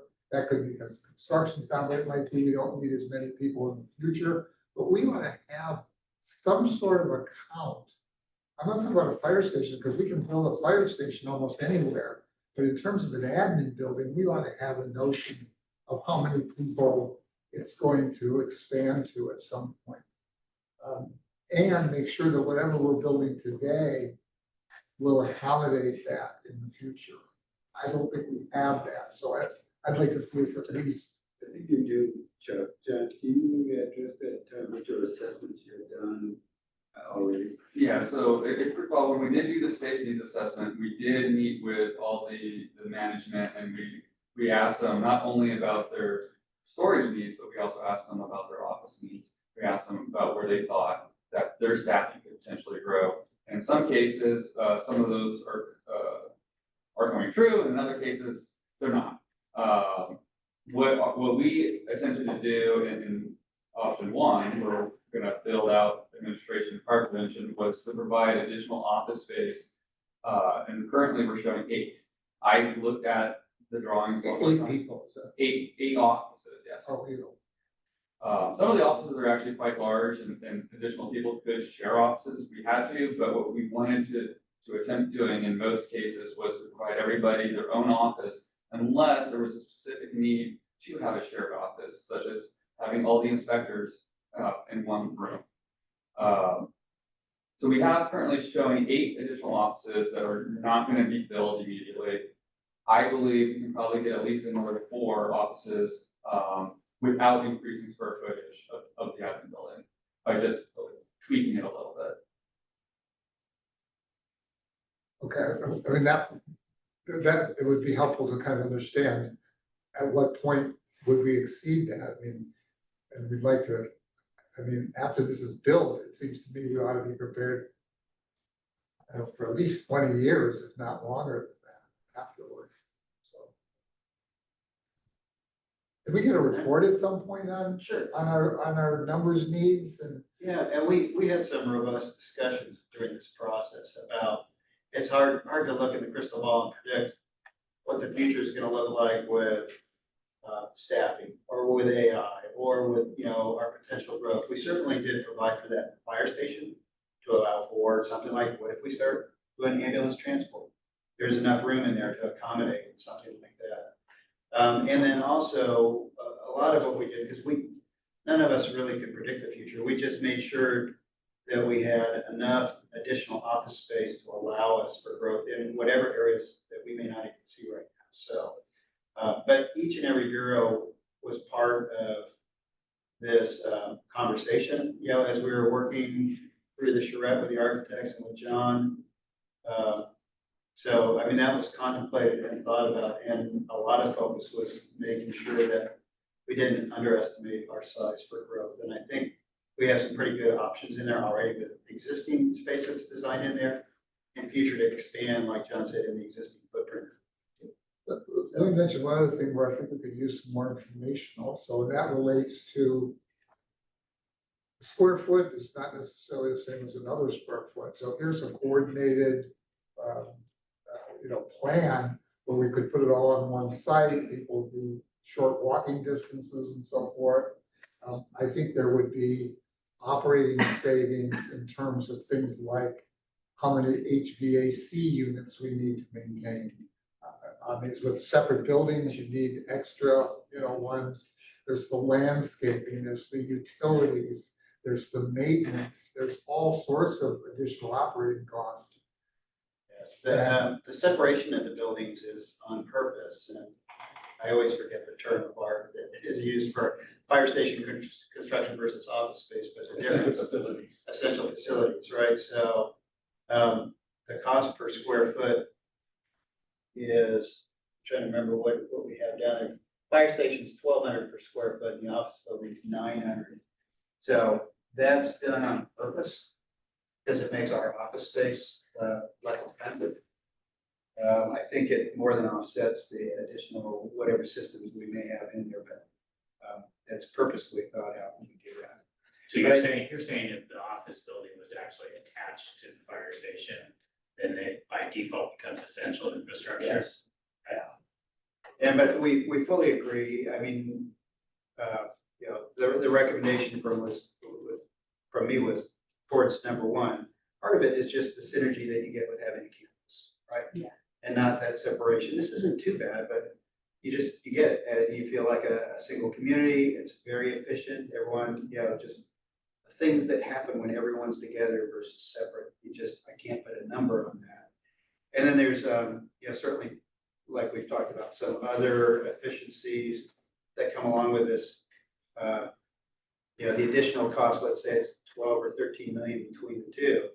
The square footage that we gain, all of the underground parking, the storage underground, the ability to have a accessible basement from the underground parking, and so many really good things. I've actually heard it both ways, Chief. Just some people talk about the synergy and so forth, but I think some people also felt that it was important to have the fire station separate from the admin as well. That's part of it too, which is why we are separated a little bit, so they can go on with their day-to-day business, but we're there and available. It will be good to have some portion of separation. Chief, that you had broken down that, the aspect that you're in is by your operations group, admin services, and what I'm concerned about is the training options.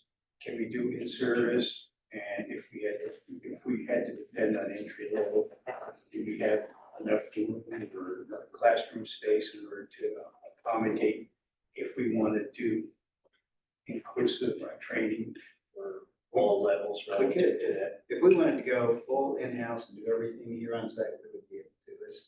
Is the space tight? Sure. We probably wouldn't do everything here, like our wildlife training, but a good majority of it could be done on site. The amount of training that we'll be able to do here with a new facility compared to what we can currently do will be significantly improved and cause us to have to travel off-site less often. But yes, I think the short answer is we could do everything if we wanted. And someone mentioned ambulances. I did. Okay. It might be a 3 to 5 year plan for that, so we could accommodate that if we needed to do the training. Storage is a different. It would, I mean, this site would certainly be able to accommodate some district-wide would be changed on all the space. If we say San Mateo County fire agencies collect starting to transport, but this is a good step in the right direction for us, whether we grow with additional paramedic units or transport, we have to go. Thank you. Virginia. Yeah, quick question to KBK. So, okay, so I'm looking at this drawing, and I don't know if this is what the outside is gonna look like. This is a pretty big part of this residential section. I'm just thinking of Station 4 and how that one side is on Valparaiso, which is also across the street from a residential section of, or residential area.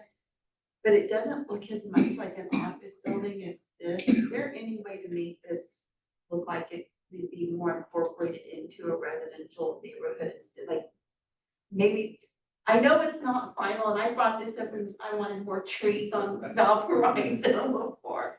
But I mean, I just want, because it's a safe haven for people who want to leave their babies there, or it's a very public building and it's our main station.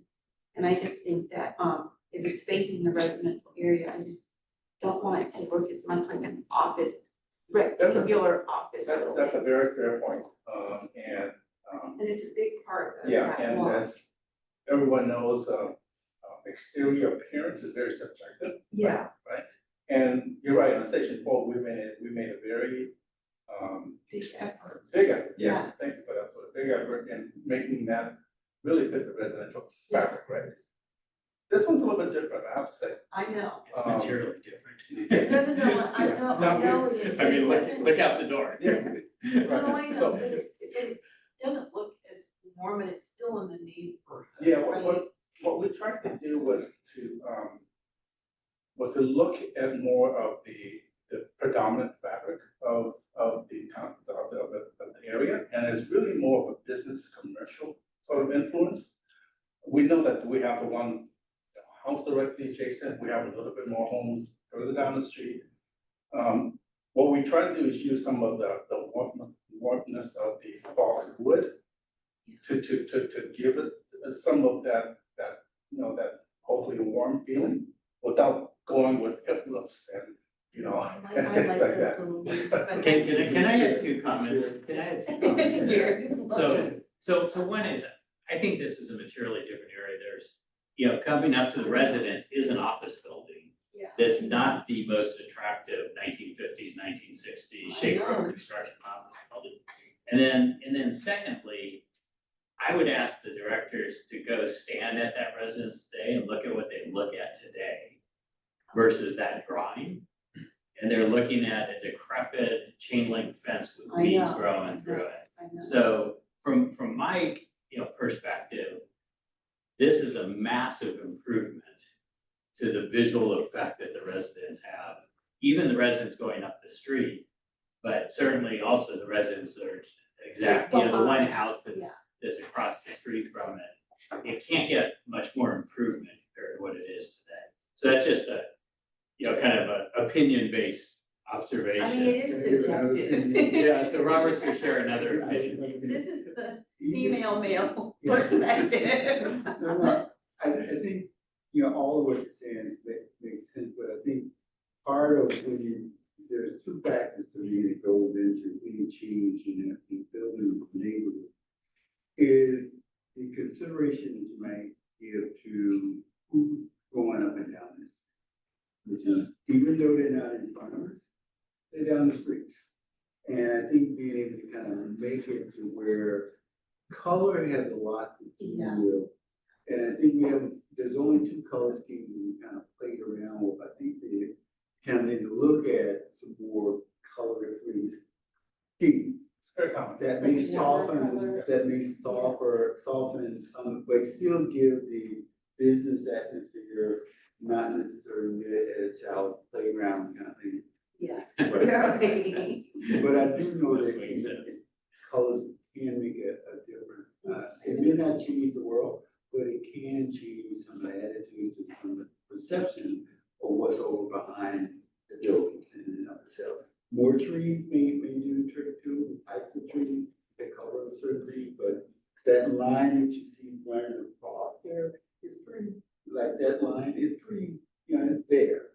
But it may change when you look at different colors that may Yeah. break it up a little bit. Yeah, no, I agree. It's just, I think the color idea is a good one. I mean, it is the public building, right? It's their building. So I want them to feel like they're not intimidated by it, I guess. I had a couple of questions, I'm not questioning the judgment here, but I was just curious about the entrance and exit on Middlefield. Did you explore Santa Monica at all, and was there any interest in that? We did, we talked about it as a group. There was, I think the predominant factor that we decided to keep sort of our response onto Middlefield was, that's what the situation is now. And everyone knows that, right? Santa Monica, if we were to respond to Santa Monica, it's a much narrower street.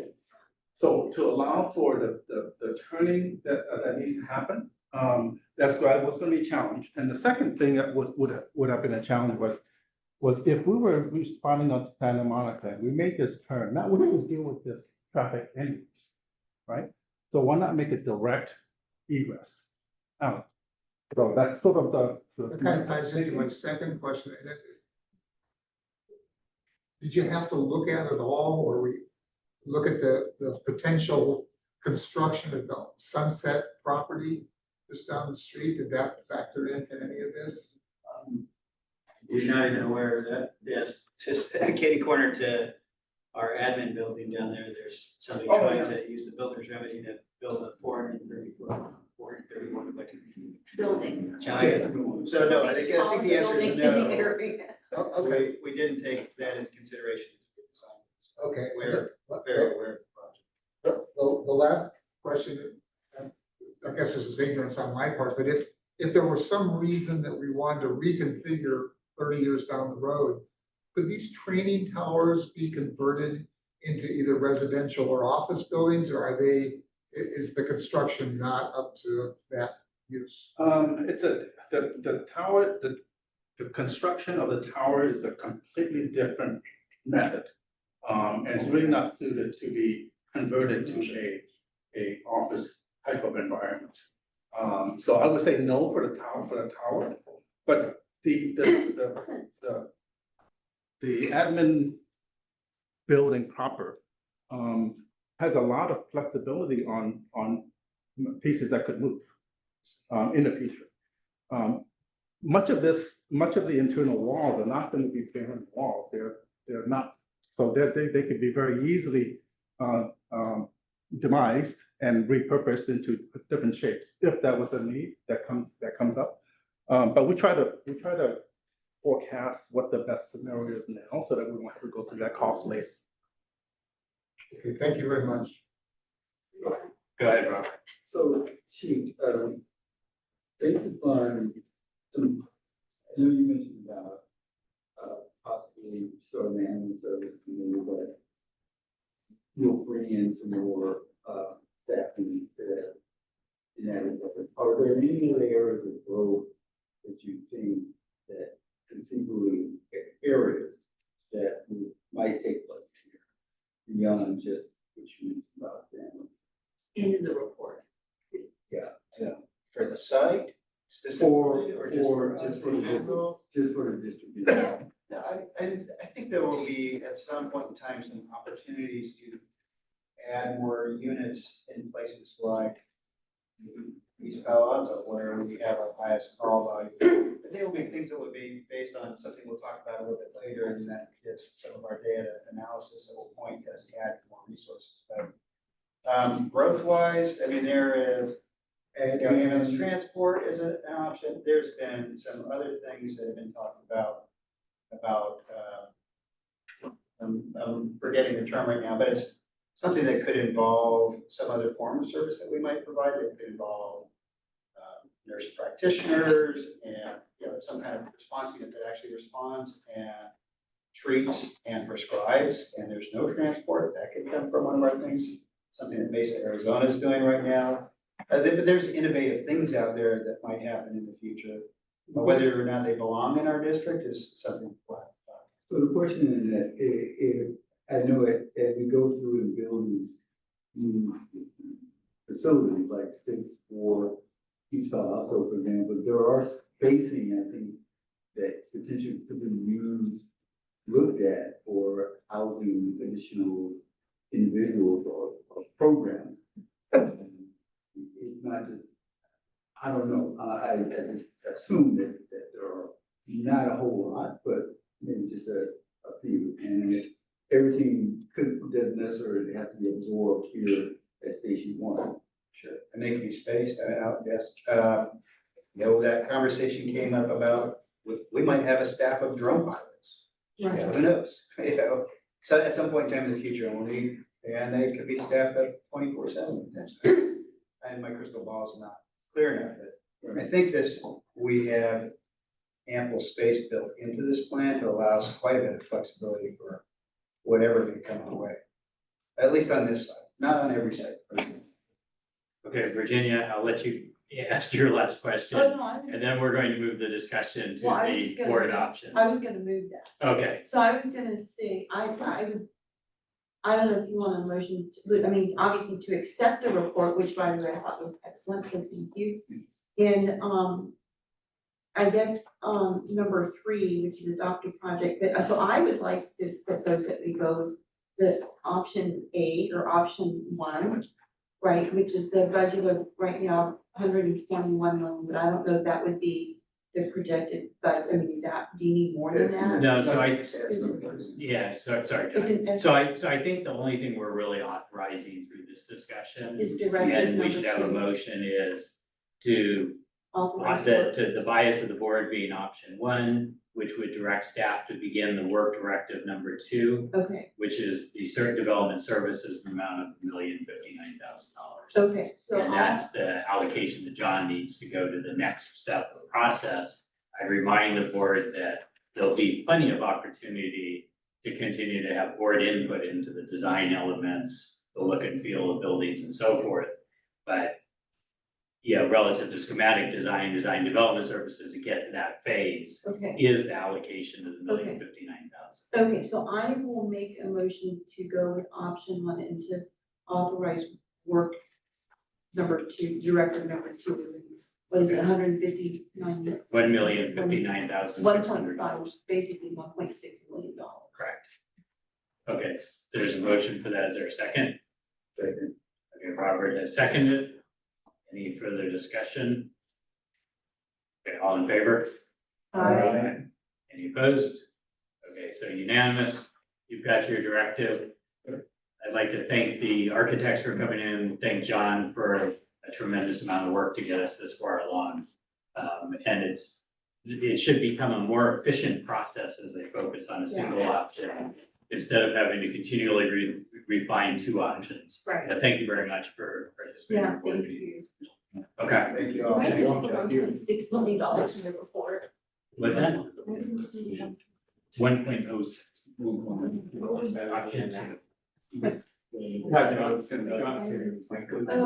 It's on page 212.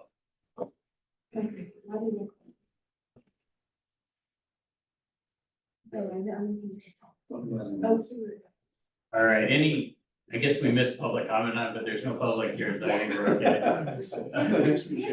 Who seconded that motion? Robert seconded it, so. Virginia, Oh, here, 1.05, sorry, I missed, yeah. okay, we are on to item number 10 of our agenda. We have 21 items on the agenda, so we're almost halfway there. But I don't think the remainder will take quite as long as the board designing a new firehouse and a new complex.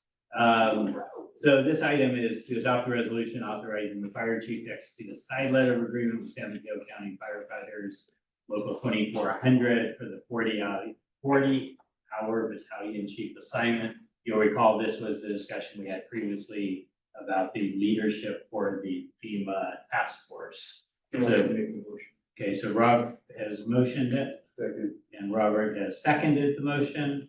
And do we have any questions or chief, anything? We've discussed it already. Yes, yeah, we're open to any questions should you have them. Otherwise, we'll let you vote on that. So Some questions? this is not the position that Matt is temporarily gonna be in. No, this is related to the position, Right, I know, I just want, yeah, yeah, this is task the force task force, position. three, yeah. And we will, basically. Whatever, remove the interim division chief position and make it a 40-hour attack chief. And that's why it has 3-year Yeah, I term know, aligned yeah. with the FEMA contract. Yeah. Chuck, did you have a question? Yeah, just a real quick question. Does this, I wasn't quite sure how to read some of this. Does this specify that there can be only one such position? Or there could be one or maybe even more? I believe the way it's written right now is there's one, and it's really specific to that. Our FEMA task force, project manager. We're hopeful, there are provisions that allow us to meet and confer for additional in the future, so we want to go that direction, but it was the land of compromise, so right now, it's just the one. Okay, thank you. Any other questions? Okay, so we have a motion and a second, all in favor? Just to clarify, if you could just acknowledge the sunshine period and the decision to approve this notwithstanding a waiver of that 30-day period. Do you want to clarify your comment there? It has been sunshine, I believe, for 21 days. Okay. Just want to make sure that that's. Oh, I see. So in the staff report, I'm sorry, I missed that. In the staff report, besides accepting the motion for the resolution, part of this motion is to waive the 30-day sunshine period to the shortened period of 21 days.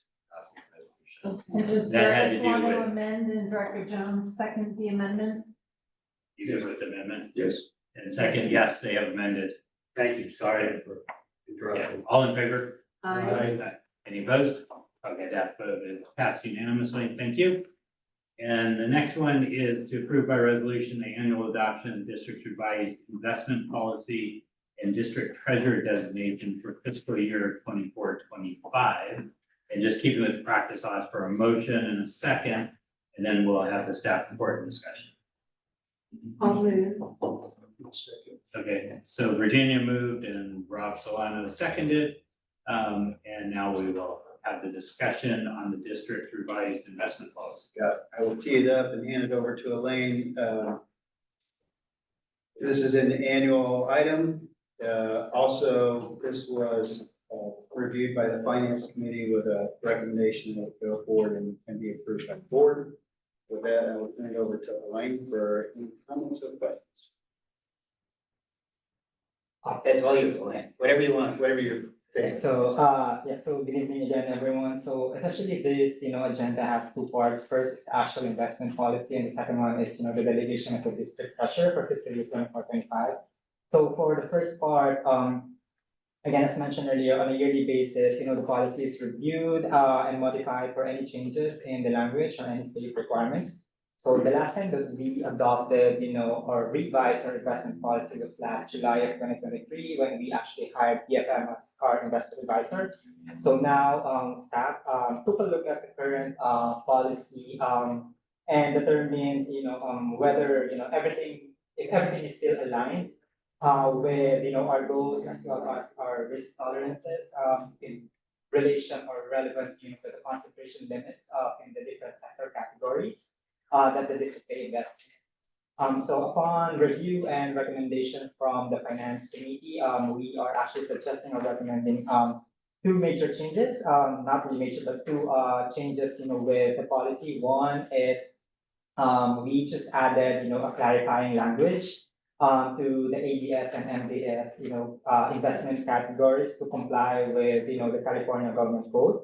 So basically, really, we just added, a specific language that was actually provided, by the state. And then the second one is, we made some changes with, the sector limits, which you can actually find on page 271 of the packet. So this really summarizes, what, the recommended changes, would be, from the finance committee and from staff as well. So we are recommending a change for the limit for the corporate medium-term notes from 20% to 30%. For commercial paper, it's 10% to 20%. And then the asset-backed securities and mortgage-backed securities, or EBS and MBS, from 10% to 12%. So the recommendations are actually in line with, the slight shift in, the strategy from 0 to 3 year to 1 to 3 year benchmark. So this strategy actually benefits, some diversification by sector and credit rating as well, utilization of, A-rated issuers, as well as, this, other investment opportunities that, our investment advisors seeing on, especially with, ABS and MBS, as well as, corporate medium-term notes. So that's the first part. And then the second part is, the annual delegation of, the district treasurer. So for fiscal year 24-25, we are recommending the district treasurer to be the finance manager. Yeah, so those are, the 2 points or 2 major points for this, which is me. So those are the 2 major points, for this staff report. So happy to answer.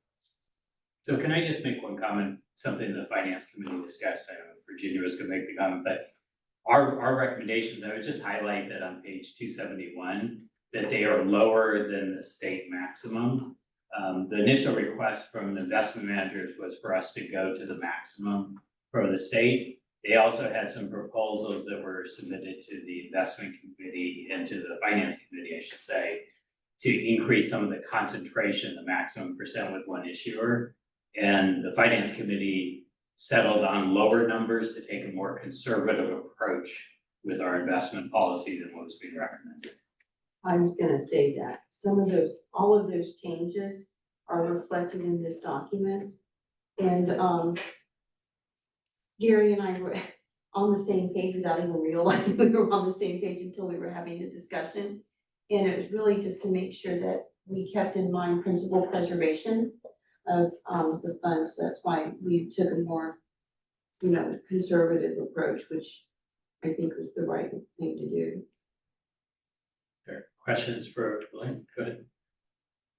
Oh, Robert, I'm sorry. I have I was looking at you. Oh, sorry. You weren't looking I at me. have two, just a matter of clarification for me.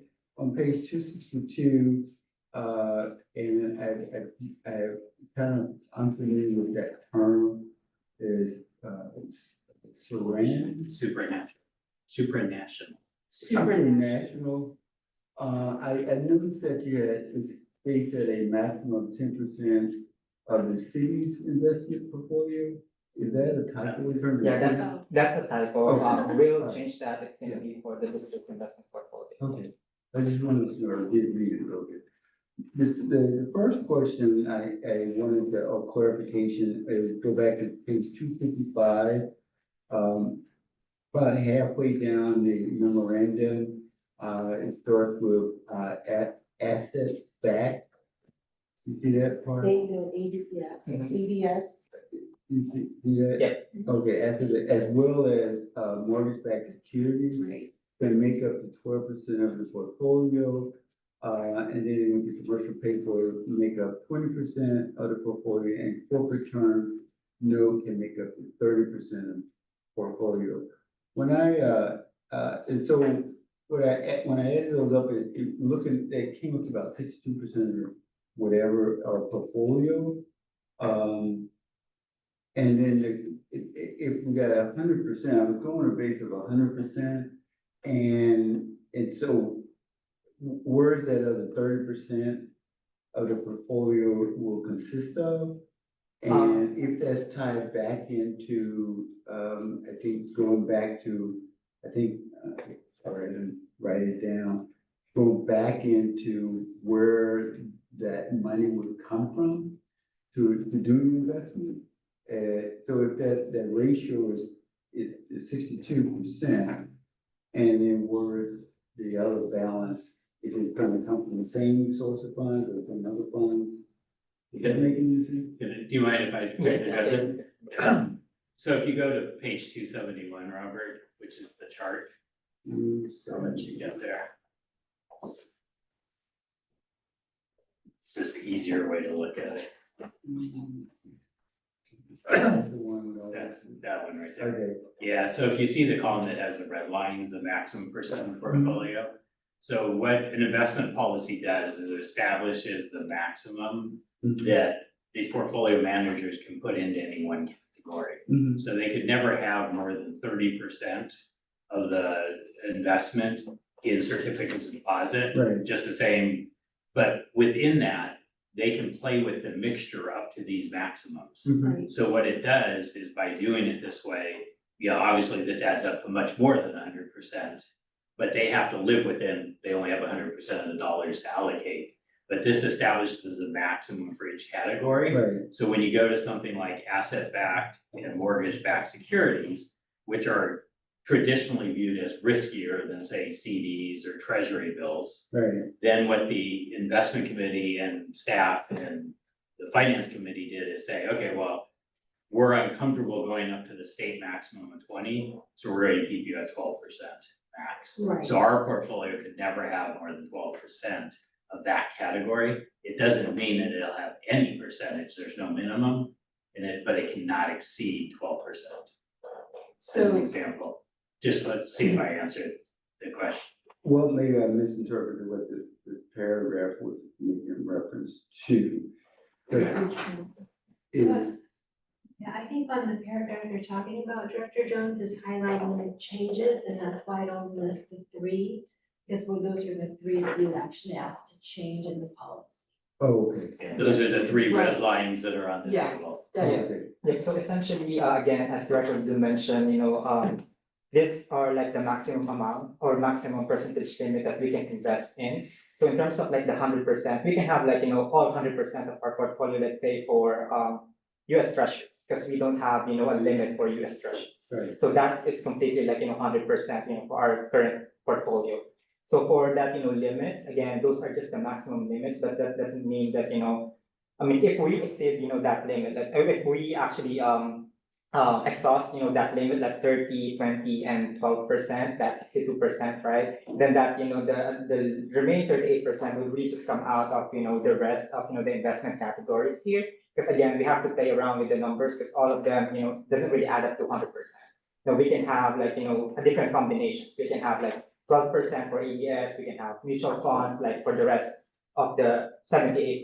So again, those are really just the maximum allowed, per our investment policy. So the statement right here where it says asset backed as well as mortgage backed securities can make up 12% for the portfolio. And then you went on to say commercial paper can make up 20% of the portfolio. And then the corporate minimum term note can make up 30% of the portfolio. But you're saying that there are other investments that you didn't list, you could put in that you can invest in. Correct. Okay, so. These are the changes Yeah. up to a maximum is what it should have said for Yes. clarity. So it's up to a maximum of 20%, maximum of 12%, maximum of 30% in that category.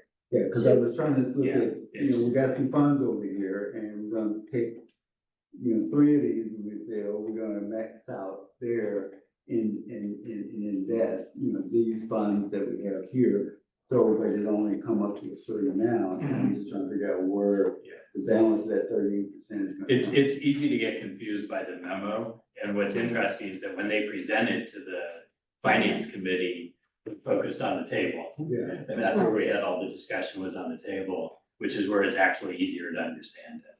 So, Oh, okay. yeah, no, I get it, I get it. Did you have additional? No, I was just. No, Robert. Oh. Not you. Did you have? Well, what I'm gonna say next is really not gonna make any sense, because, I had tied what my comment into the next category, which had to do with the scope and the various, it talked about our assets, investment activities and financial assets, which is on the 256. And these are the categories where funds are currently, the general fund and special revenue funds, capital project investment fund, and the debt service fund. That's correct. So everything that we invest, it's actually spread out, between all of our funds. So all of our, balances, basically our cash balance or investment balance, and those three major funds are all invested in this, various investment categories. In relative to that comment, I think that the key separation for investment purposes is between where we need liquidity, meaning immediate access to cash, and where we don't. And certainly as we get in the later years of this facilities project, you would start moving money from investment side back towards the liquidity side to fund the project. So you wouldn't continue to stay as invested as we are today, but that project's 3 or 4 years away with the significant expenditures. Right. So you can stay invested for now, but this policy will definitely morph and change, in our case, more materially than it would in some situations, because we have this big capital outlay that will go out. So there'll be a bigger move from the investment side to the liquidity side of our strategy. And that's what we are trying to design too, with the portfolio manager, because we're gonna need cash, so we need flexibility with our needs. Right.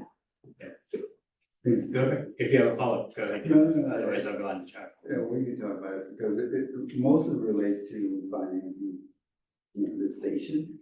And because we currently got, 68, I think, million 68. in that right now. And we got a project of 120 million, and we got a fund. So even if we just liquidate all of 68, we still have a balance to try to finance over a period of time. Yeah, but that's why we're trying to stay heavily invested, because then we generate $5 million a year in income at the current rate. Depending what interest rates do, that may or may not increase or decrease. But if the 68 million that we have now is part of the investment. It is. Well, because we don't need it right away. Right, but I think in terms of understanding, I understand it, but in terms of what you're trying to say, that over time, the balance, we can kick in, we can extract it right now, and we gotta make it up somewhere. If the 5 million a year is gonna make up. Yeah, that's a different topic than the Right. investment That's what I'm policy. saying, yeah. And I think Elaine touched on, it was a pretty quick touch on it during the facilities discussion, the process under which our capital would grow, such that the belief is we would not be financing that project. We'd self-finance it through revenue, savings, and investment income. Yeah, I guess the concern, is related to Director Solano's question earlier as well, which again, we will tackle in the next item. So we can probably, touch more of that, in the next, agenda. Okay, Chuck? I was just gonna ask a favor, it's nice to see this sort of in theory, but I would love to see, so it didn't take much work, if you could actually indicate at some point what percentages we are invested in reality. Yeah, actually that is, we can have a separate one for that, but on a monthly basis, we also present, the monthly investment report from PFM, that actually lays out the actual percentages for, different securities. By category here? By category, yes. Okay, well, that would be great, because I know it changes all the To time. be clear, it's in this report already. So the full report from PFM, the camp report, is included, and that has that information in it. So it's not something prospectively, it's something that has been provided every month. Yeah, it is already included in the packet every month, and that's part of, the investment, monthly report. Yeah. at the But I don't beginning. think what Chuck said is not really, it doesn't say whatever is on that sheet, It is by category. it's by category, but it. Yeah, it is by category. It is by those categories. Is it by those categories? then Yeah, it is exactly? by those categories. Okay, It's on page 93. thank you. I look at the report all the time. The sector allocation pie graph on the top right. Yeah, It's always in the investment portfolio. Yeah. Yeah, that's how they report on it, so, okay. Thank you. Other questions? Well, I just want to thank Elaine and Francine for helping us move this along because Don't thank them until it's approved. well, the staff report's good. No, but well, no, I just want, I mean, I can give this in the finance committee report, but I think really what we're doing here is I just want everyone to know that, Gary and I worked with Elaine and, Francine to really just kind of keep in mind what our mission was. So we did not go with the recommendations that PFN originally suggested. So and there was a very good discussion, so I'm glad that we've come to this final product. Okay, we have a motion and a Yeah. second to approve by resolution the adoption of the revised investment policy. All in favor? Aye. All opposed? Unanimous. Okay, item number 12, which is adopt by resolution the fund balance reserve policy. And again, just keeping with the process of motion on the table, then we'll have the staff report and discussion. I'll move. Second. And Rob seconded, so moved by Director Crawley and Director Solano seconded, and now I will hand it to the chief. Just as Director Crawley just thanked Francine and Elaine for the last report, I'm gonna thank them for this. This has been something I've long waited for, is a kind of a cleanup of our reserve balance, our fund balance reserve policy. I think what you'll find as Elaine goes through it and discusses the philosophy behind the proposed changes is that it is reasonable and smart, and we have, for as long as I've been here, earmarked so many different funds for different reasons. So this cleans it up, simplifies it. As we've talked about, it will make a change to the CIP reserves also, and also at the same time, still leaves over $52 million in other reserves. So, I'm a big proponent of the changes, and this went before the finance committee with a recommendation to the board to approve. It's over to you, Elaine. so for the fund balance reserve policy, so under GASB and GFOA best practices, the fund balance reserve policy is recommended to have an annual review. So upon review, staff is recommending changes to the policy to align with, the current, district goals and, the slight shift in, in the priorities, especially with all the talks about the capital improvement project. So I'm just, gonna summarize, the changes. So we added, clarifying language specifically with, the policy purpose, scope and procedures. So most of, the red line, items here, all the red, colored, highlighted, narratives here, it's basically just trying to, make the language simpler and clearer and easier to understand. The second change, that we did is, we consolidated, the apparatus replacement reserve and the equipment replacement reserve into one category. Namely the capital asset replacement reserve, because essentially this too actually just relates to, capital assets as a whole. So it's easier for us to actually track it, just in one line item rather than two. So we decided to combine, those two reserves. So there's less tracking, easier to monitor. And in terms of, the actual methodology of funding the target balance, it's still gonna be the same.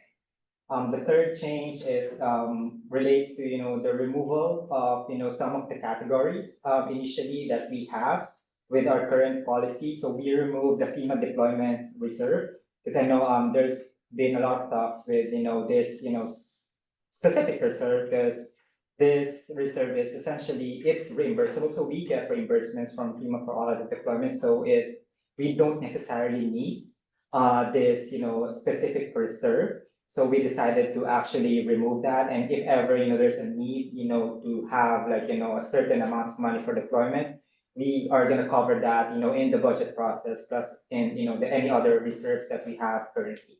So we also removed the CIP development contribution, which we really don't have, and the general services reserve classification. So for the general service reserve, this, type of reserve, this is kind of like a little vague, vaguely described, I guess, in the current policy, because, when you talk about, reserves, it has to be specific.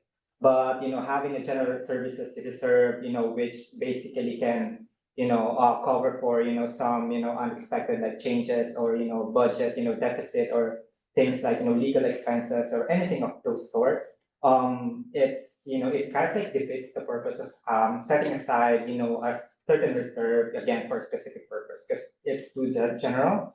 So anything that comes out of, let's say unexpected expenditures, it can come out of our unassigned reserve or our budgetary reserve anyway. So there's really no need for us to actually have this type of reserve. The fourth one is, we updated the budgetary deficit target reserve level to 15% to 30%, or minimum of 15% to 30% of the general expenditure budget. So we just changed the methodology of, funding this reserve. Because before, the language is a little convoluted. If you take a look at, the policy before or the language before, it's like minimum 18% of, the general expenditure, maximum of 6 months, that's transferred in. So it's a little confusing, if you may say, so we actually decided to, keep it, simple while retaining the specific, methodology and how we fund, that specific risk. The fifth one is, we revised the target balance methodology for the pension stabilization reserve to 20% of the annual required UAL. Again, similar to the budgetary deficit reserve, we changed the language just because, again, the previous one, it's a little confusing. It's 41% and 21%. The difference of that versus, the actual rates, get the dollar amount and put that as part of the reserve. So it's a little convoluted, it's, confusing. So we changed it to make it simpler. And this is actually would function, as a supplement basically with the implementation of, the pension funding policy that we just approved last May. And then lastly, we reduced the fund reserve, limit or, balance for workers' compensation and compensated absences to the 3-year average expenditures. Before, what we actually put as part of the reserves for these two categories are the actual liability. So we actually put in like the full liability for this, type of, reserves.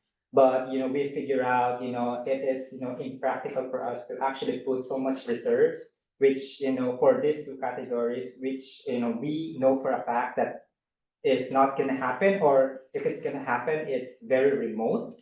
So, for example, like, for compensated absences, right, we put like $4.2 million liability, but we're never gonna use that full $4.5 million liability, because again, the only time that could happen is, if 152 of our current staff would resign all at the same time and, pay them out with all the annual leaves that they accumulated over the years. So that's, highly unlikely, and there's gonna be a remote chance that that's gonna happen. So we decided with this shift in our priority to, kind of like, reduce it a bit, to allocate, some of the reserves to, CIP or to any other, category that, we think, it's more suitable to place in.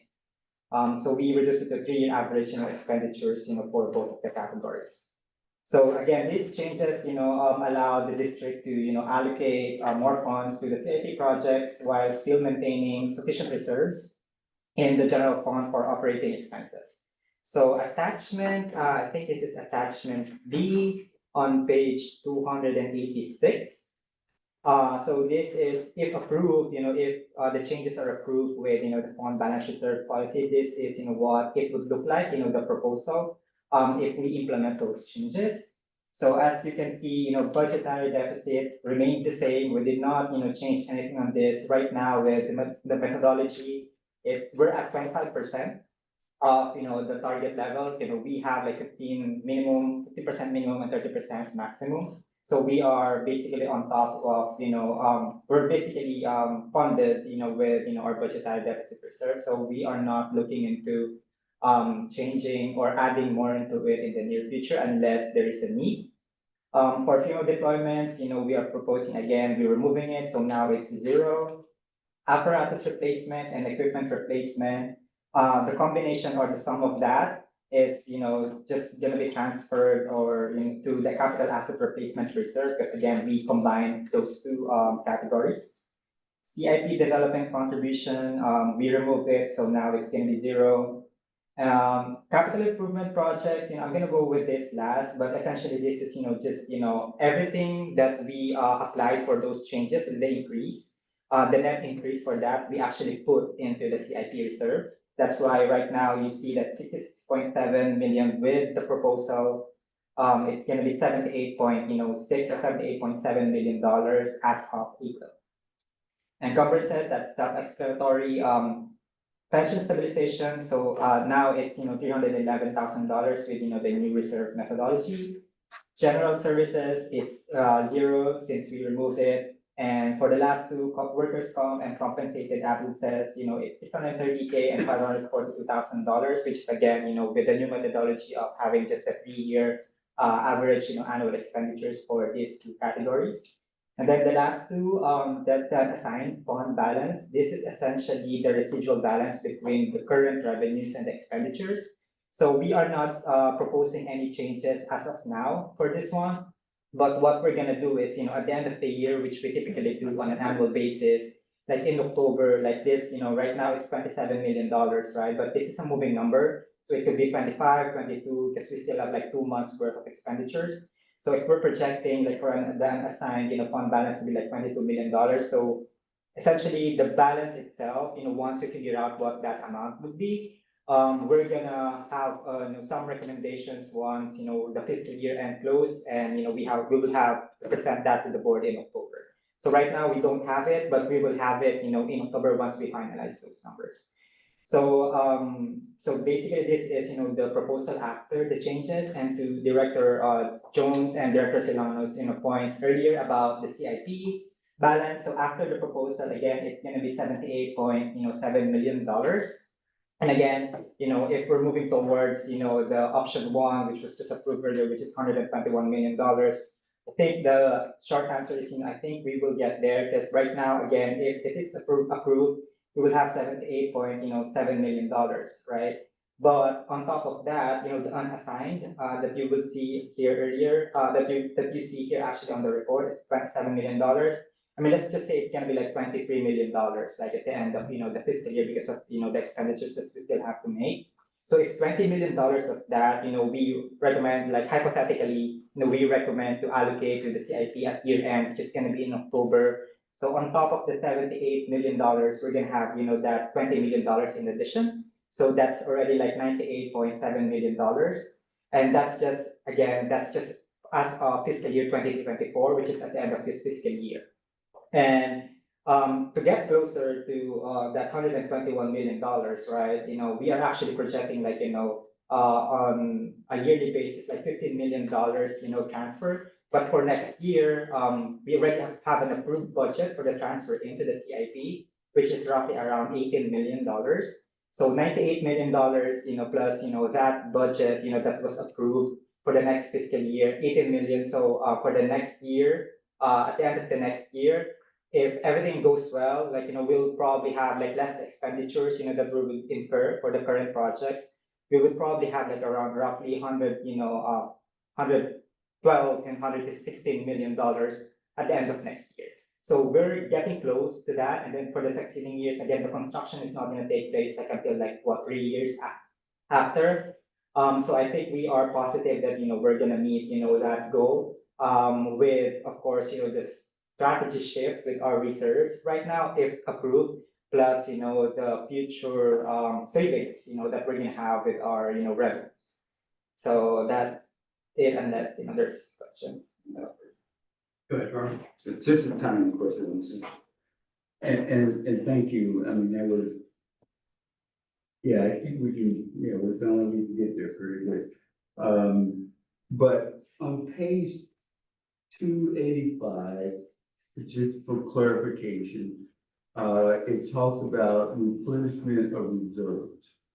And it goes on to say that any balance established in policy falls below the minimum required level, the district shall strive to restore it to the minimal required balance within 1 to 3 years of use by any feasible means, including but not limited to adopting a budgetary surplus, applying cost savings, seeking other sources of revenue, and reallocating reserve balances.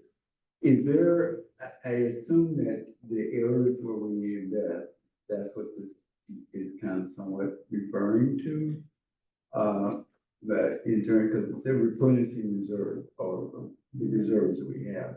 Is there a waterfall to those set up for, if you get, you got $5 and you had all these reserves, is there a particular waterfall that takes place or will take place to fund? Because not everybody's being to get it, the dollars each one of them, but is there a methodology that you go to in terms of trying to? No, there isn't. So essentially, what's gonna happen is, let's say, for budgetary deficit reserve, for example, our minimum is 15%. So let's say for next year, we're projecting like a huge deficit, in our revenue. And then we have to basically use our reserve to fund that, and then we fall below that 15%. So on a given, so what's gonna happen is, on the succeeding years, the process is that we're gonna strive to basically fund it to the minimum level with, this different, costing, this different, strategies that we have. We can basically, if we have like surplus for the next year, we can allocate, some of the surplus to that reserve. Or if, we decided to, change again, the allocation of the reserves, let's say we put more, or we really need it, then we'll put, we'll reassign it essentially, from the different, categories that we have. So the 1 to 3 year target here, it's basically based on GFOA best practices. So that's what they recommended. So again, there's really no fixed, there's no priority, there's no fixed, what they call this number of years or fixed, strategies that we can, apply in order for us to, replenish the reserves. It's really, on to us, staff and the district to, determine, what's really the best, way to, again, fund those reserves or through reallocation or through, budget savings or, cost savings. Yeah, but I think if I hear you correctly, there is no priority. There is no priority. So the priority really lies on, we would have recommendations, and then the board, would basically, give their own recommendations, and we will come up with, the best, again, way to, what they call this, address, I guess, those, reserves that fall, within the minimum requirement.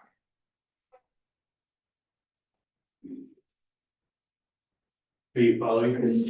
No, it's hard for me to imagine that, that we don't have a priority in terms of, if you look at our resources and if certain categories of building and replenishment, some would take more precedence over others. That's what I'm trying to understand. I think for me, personally, the right way to address it is, so we have different priorities every year. So right now, the reason why we actually change or we are proposing some changes, with, the fund balance reserve policies because of the shift in the priorities, right? We have these projects, that's why, we wanted to allocate as much as we can to, the CIP reserve without having, without, or with the fact that, we would still like maintain, some type of reserve for our general, fund, right? So the priorities, yes, I think, it's important. But when that time comes, right, we could have different priorities. We could set our priorities now, right? We could basically, when the balances, fall within, the minimum requirement, like for all of them, right? We would fund this first, this second, this third, right? But if that, let's say 5 years from now, if that happens, we could have like different priorities. So I guess, that's, personally, that's why in terms of, prioritizing which one to fund first, if anything, everything falls, below the minimum requirement, that is something that, we can probably discuss, in a more detailed manner, get a deep dive into it once it happens, or before it happens, but in a closer time frame. I think you don't know that, but in my mind works very simplistic in terms of, at my house, I pay the bill first and then, you give the wife some money later, kind of thing. Just go in first. So that's what I'm saying, in terms of wherever our hot spots are, we gotta pay our bills first. I mean, that's just a simple thing. But building a building here is great, but, that may not necessarily be a priority. But if I hear you correctly, that it will change from year to year.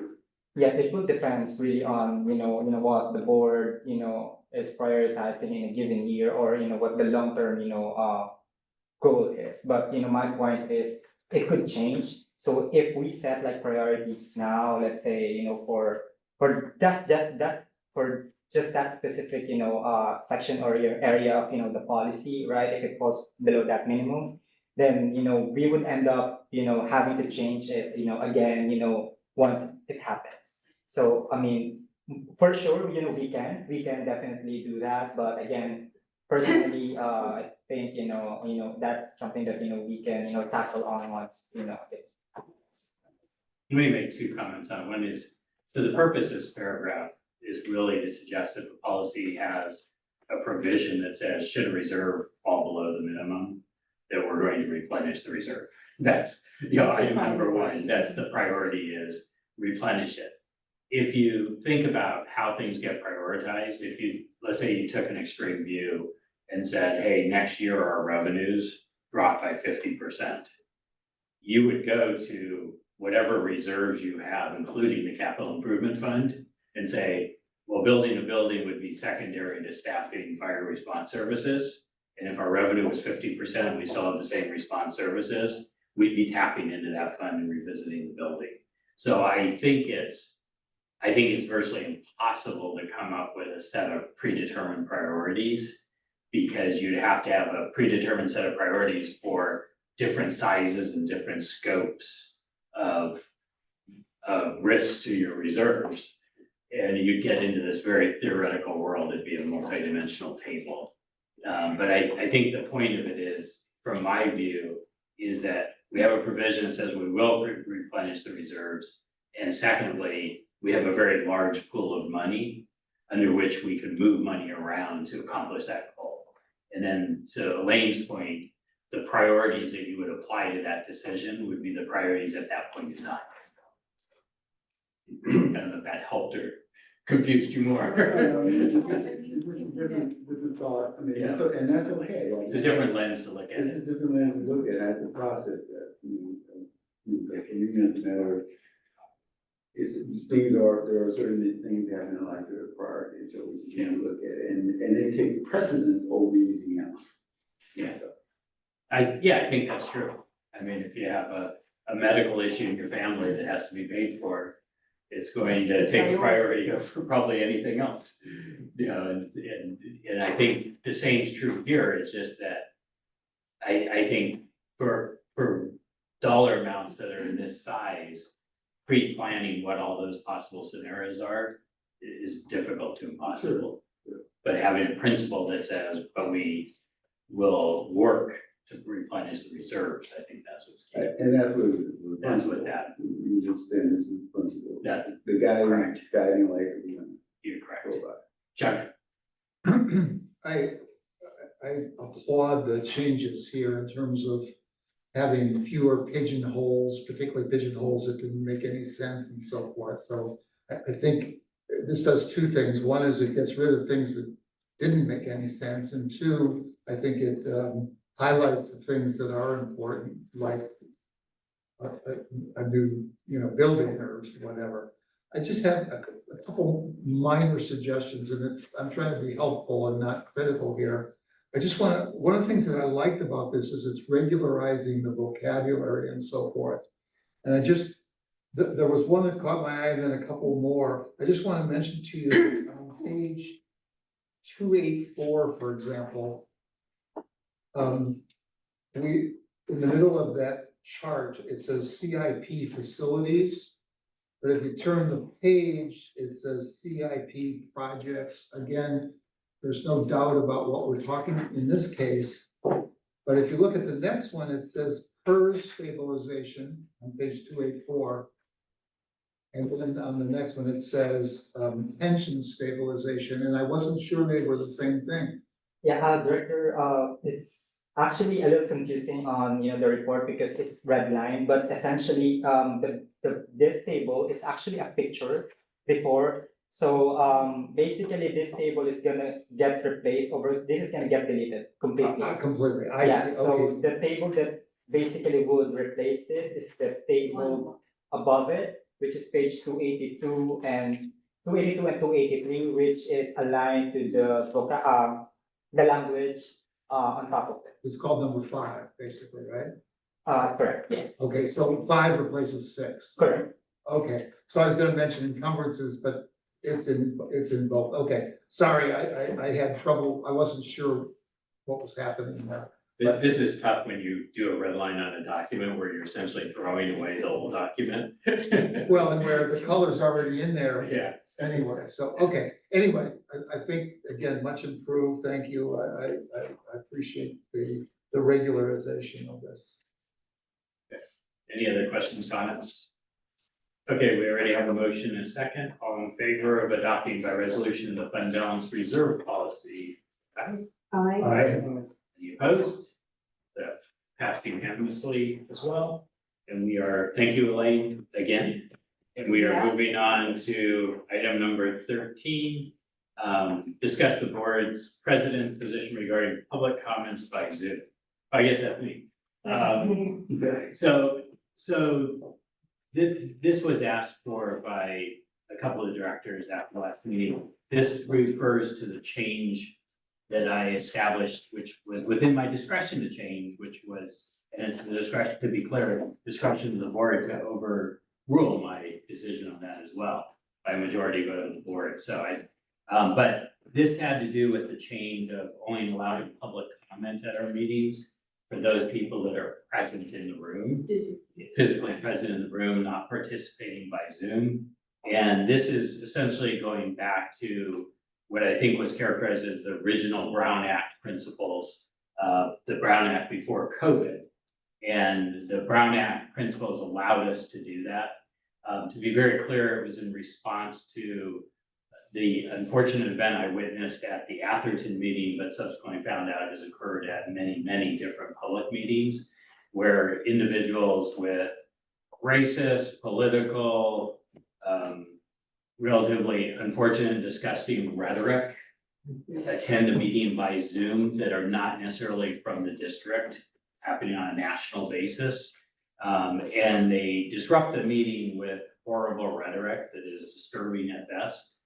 And there is lots of different complications in how you deal with it at the time if it occurs, relative to cutting them off and how you cut them off and whether you're taking legal risks to cut them off.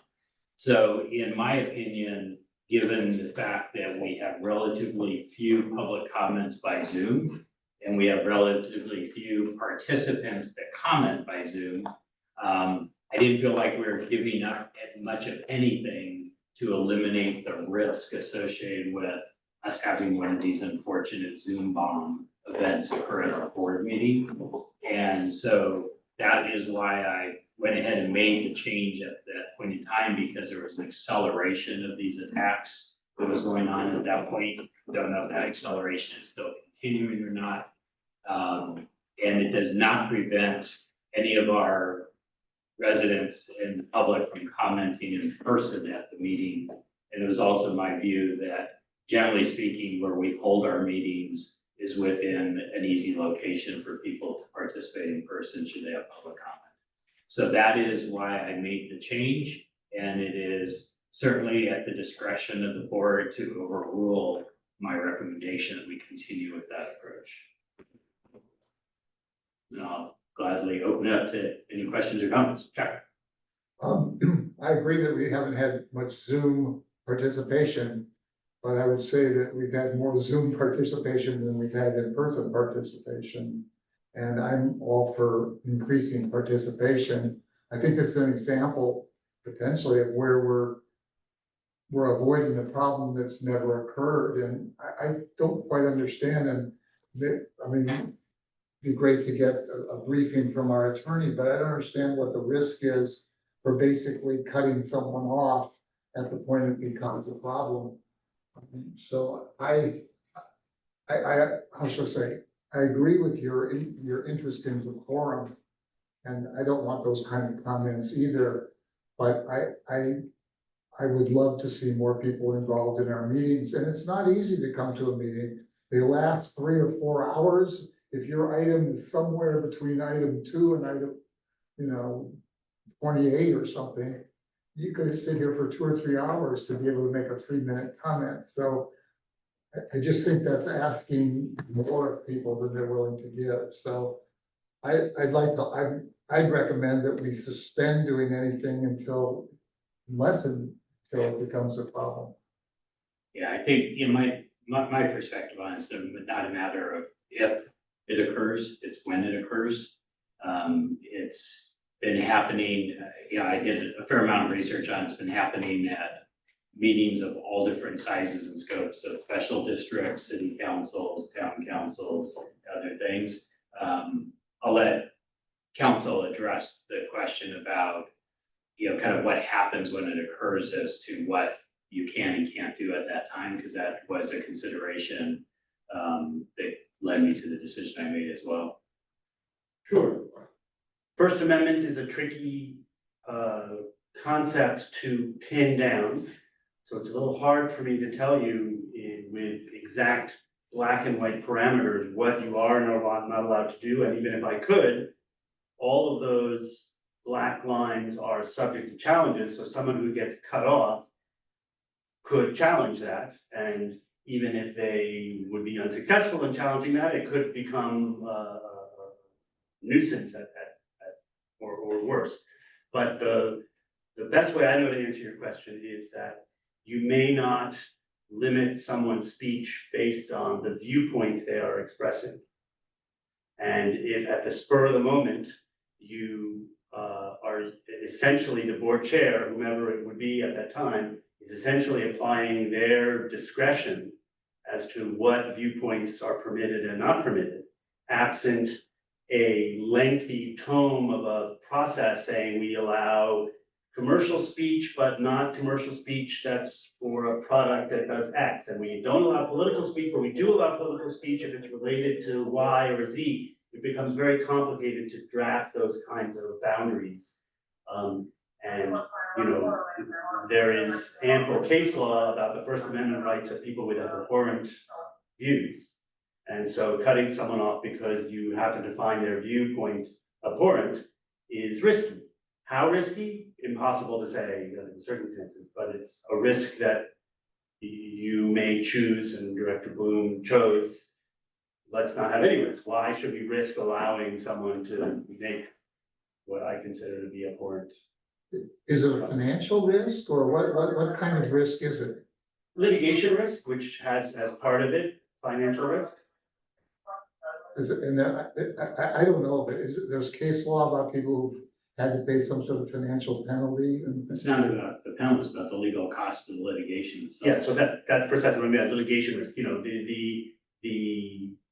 the cost of defending that lawsuit could be in the hundreds of thousands of dollars, even if at the end, the damages are remedial in nature, and you have to not do something. But you will have to pay not only your costs of defending the case, but the attorney's fees of the folks who bring the case. And what happens at in-person meetings? The same thing happens. I mean, people make comments like this. How do they deal with it in those meetings? You are right that it is sometimes challenging. I think anecdotally, but I think realistically, the folks who Zoom bomb public meetings in California don't come in person. It's too much trouble. But there are, especially recently, for instance, with the war in Gaza Strip, there are lots of examples of in-person public comments, and it can be a challenge. The measure is whether it is disrupting your meeting.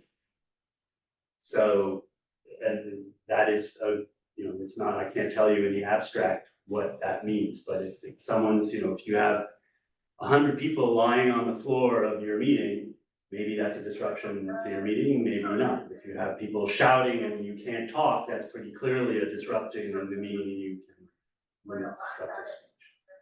Robert? One of the things that, we're not gonna be able to solve it tonight, but, our country's getting, and people are getting more bold by the day, by the rhetoric that's going around and going on in through the airways and sort of interview conversation. My greatest fear is that someone walked through their door one day and started talking the same way they talk on Zoom. And, it seems as if that we cannot throw that person out the door. And if we do, are we invading that person's right?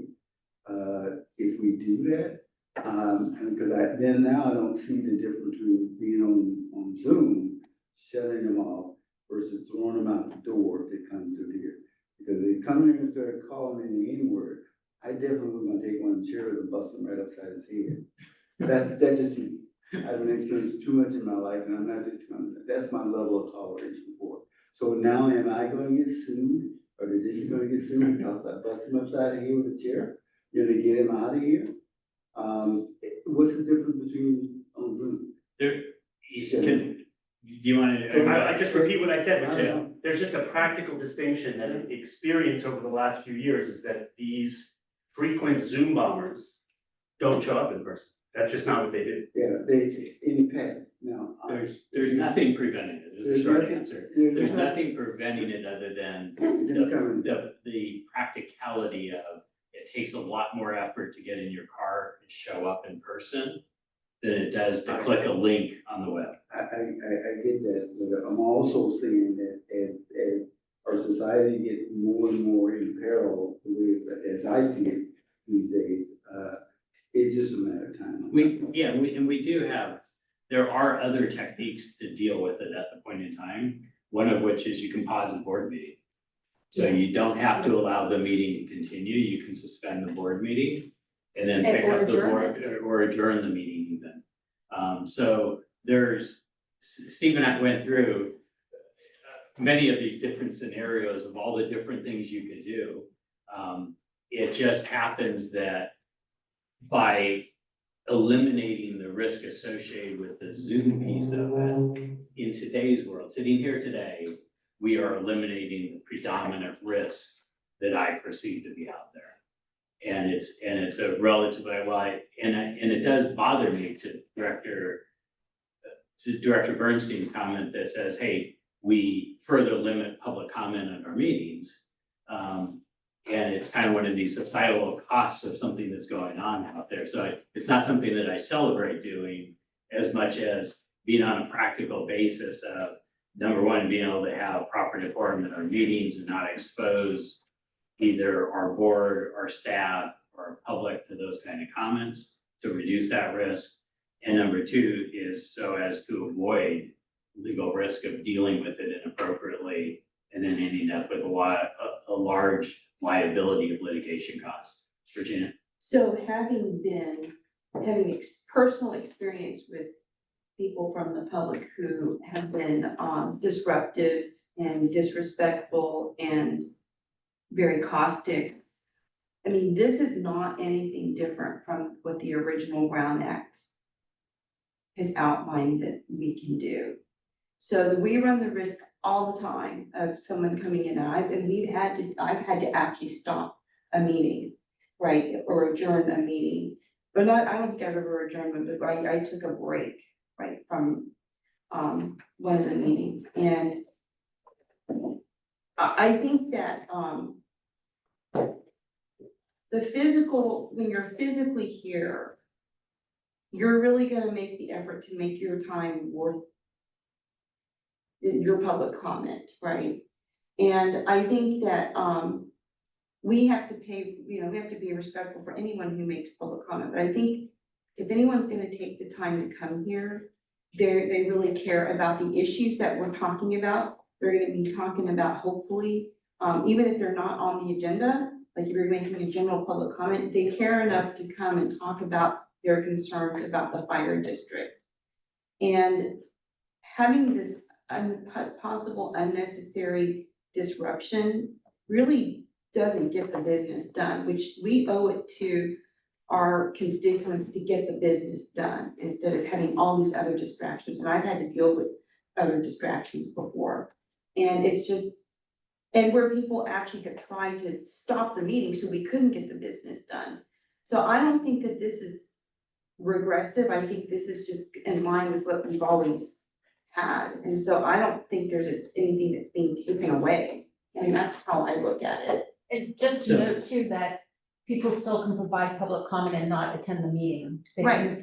can- On the Well, agenda. and we it's had in line. that, and Submit we written can, comments. and we can read, so like I have actually that has read the emails and the public comments that we've gotten, just so that there's a voice to that, right? But you're right, Michelle, people can give public comment through written comment. I just don't think we're taking anything away, because we're not doing less than what we've always done before the pandemic. If that makes sense. Yeah, so I wanna be mindful how much time we wanna Yeah. spend on the item. It's on there, I explained the rationale, Steve's explained some of the legal. It's really a choice, right, at this point, that either the board somebody wants to make a motion to overrule what policy I established and go back to our other approach, and there'd be a second and a vote, or we close the discussion and move on, if there's no such motion. I'm not hearing any such motion. Is there a motion? I don't know. Okay, then let's go ahead and close this discussion, and we'll move on to discuss fire analysis and monthly report. Chief, So, if I may, so where are we with this? where we started coming in this meeting, Basically, but we've restricted public comment to in-person only. physical, being physical. In-person only or written submission in advance. Yes. Can I just ask about that, it's been unclear, sometimes the written submissions have been read aloud, sometimes they haven't. It would be nice if you would pronounce on what should be done with written submissions so that there is a procedure.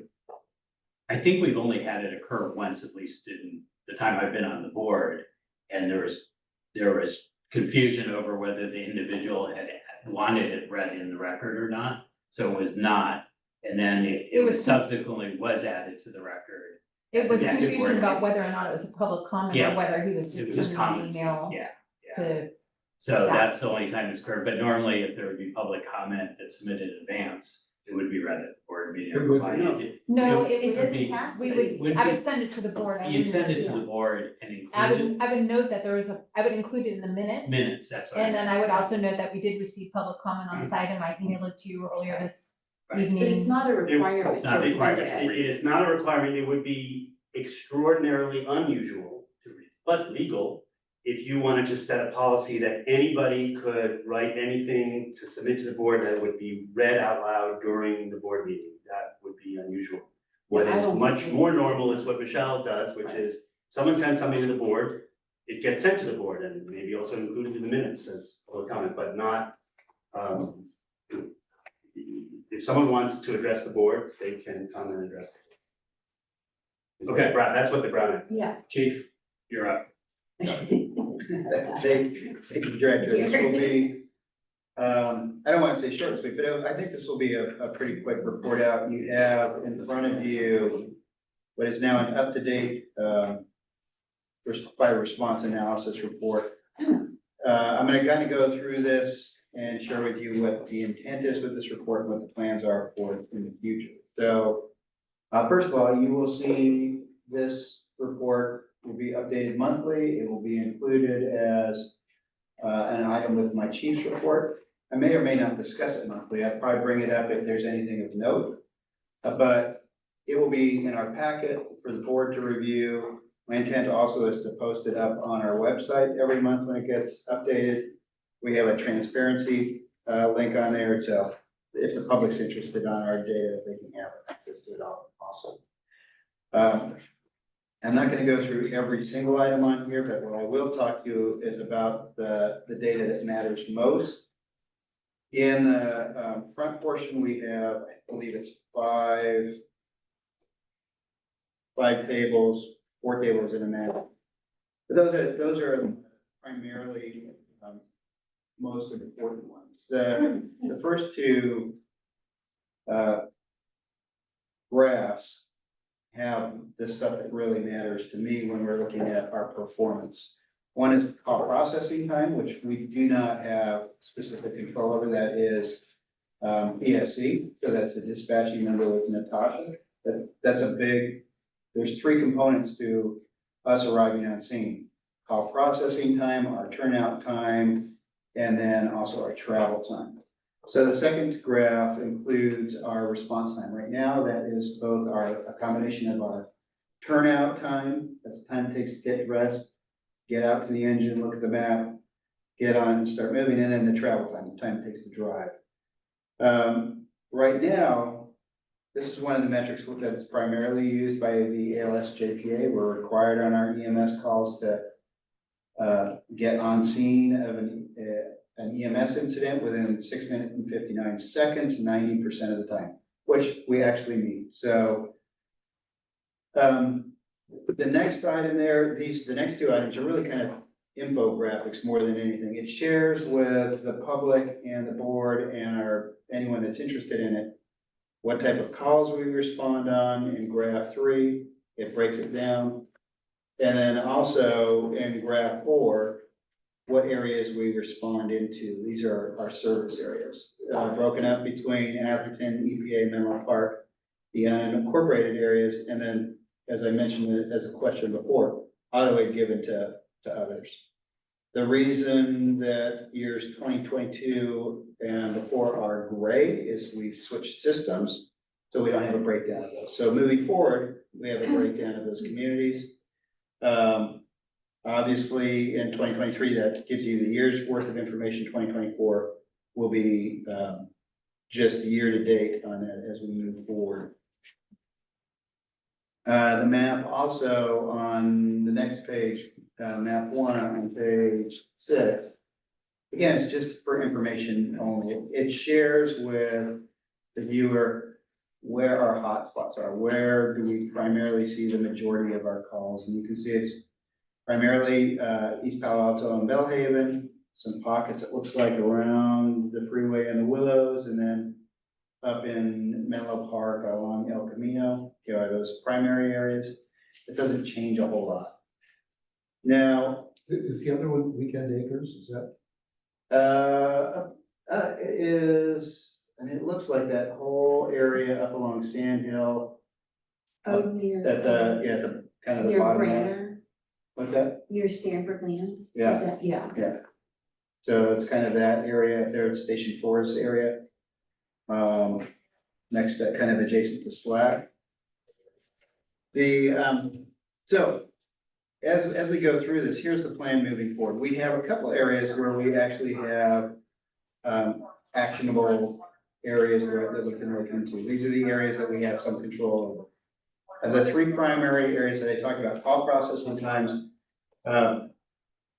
it's not our area of jurisdiction, it's the counties, they have the PSC, but there is the ability, from my experience before, for us to maybe go in and take a look, see if there's some efficiencies in there, ways to streamline the process. So my plan with that, I've already talked to Natasha about going in and doing a sit-along in there and working with Natasha on some of the things. I had a conversation with her, and she's really open to figuring out ways, if there's a way they can get the crews dispatched sooner, all the better. The second component where we have some ability to control is perhaps our turnout time. That's again, the time from when the bells go off in the station to when they're on the engine and moving. Yeah, these times look initially to me a little longer. Their actual turnout times are in the appendix. If you look in the appendix on page 8, you'll see turnout times. The reason these items are in the appendix is because they're helpful information for me and for others that want to deal with more into the details. But these are areas where we may control. The plan for me on this is to take probably Chief Coyle and Chief McDonald out to the stations and start taking a look and having some conversations with the crews to see if there's a way where we can improve those things. In my prior organization, we installed turnout clocks in all of the engine bays it was basically a timer. So as soon as the bell went off, the timer started, and the natural tendency of firefighters is to be competitive. And when you have a clock going on them, sometimes they move faster. So whether that would work or not here, I don't know. But the plan again for us is to go out and visit some of the stations and see if we can't evaluate and determine if there's a way we can get on the rigs and moving a little bit more quickly. The one thing we really can't and don't want to control is the travel time. Our folks move at fastest, reasonably safe speed they can, and we don't want to encourage them to go more quickly. There are some engineering things that we have already done, and that's the installation of Opticom at intersections. It's traffic interrupters that will give us priority through the intersection. So those areas we've already addressed. One of the plans is, once we go and make those visits and see if there's some areas we can make some improvements, I'll report back to the board. The other thing I would like to do is establish with the board at some point in time in the future some reasonable metrics that we believe are appropriate for our district. Just to share short history on this, back in 2015, the board actually adopted by resolution 1818 some response time standards that were based on some recommendations from our standards of cover vector. My personal opinion is I don't think they're attainable or reasonable. The resolution adopted a 7-minute response time metric on, for the first unit on all calls, all emergency calls, allowing for 1 minute for dispatch time, 2 minutes for turnout time, and 4 minutes for triage. So that's pretty common. NFPA standards, a lot of times organizations will adopt those without taking into consideration their geography, their budgets, their, where their stations are located. So whether or not that's the most appropriate metric for us, I'll leave for a future discussion with the board. But I will say already, when you just look at our EMS response methods that are in table 2, we are at 6 minutes and 41 seconds, 90% at the 90th percentile. Right, that would allow us 19 seconds for dispatch time. Because this does not currently include the call processing time. So we know already that we're not meeting the metrics of that resolution the board adopted back in 2015. It'd be a good conversation for us to have about adopting metrics that are appropriate specifically for our district. With that, I will open it to any questions.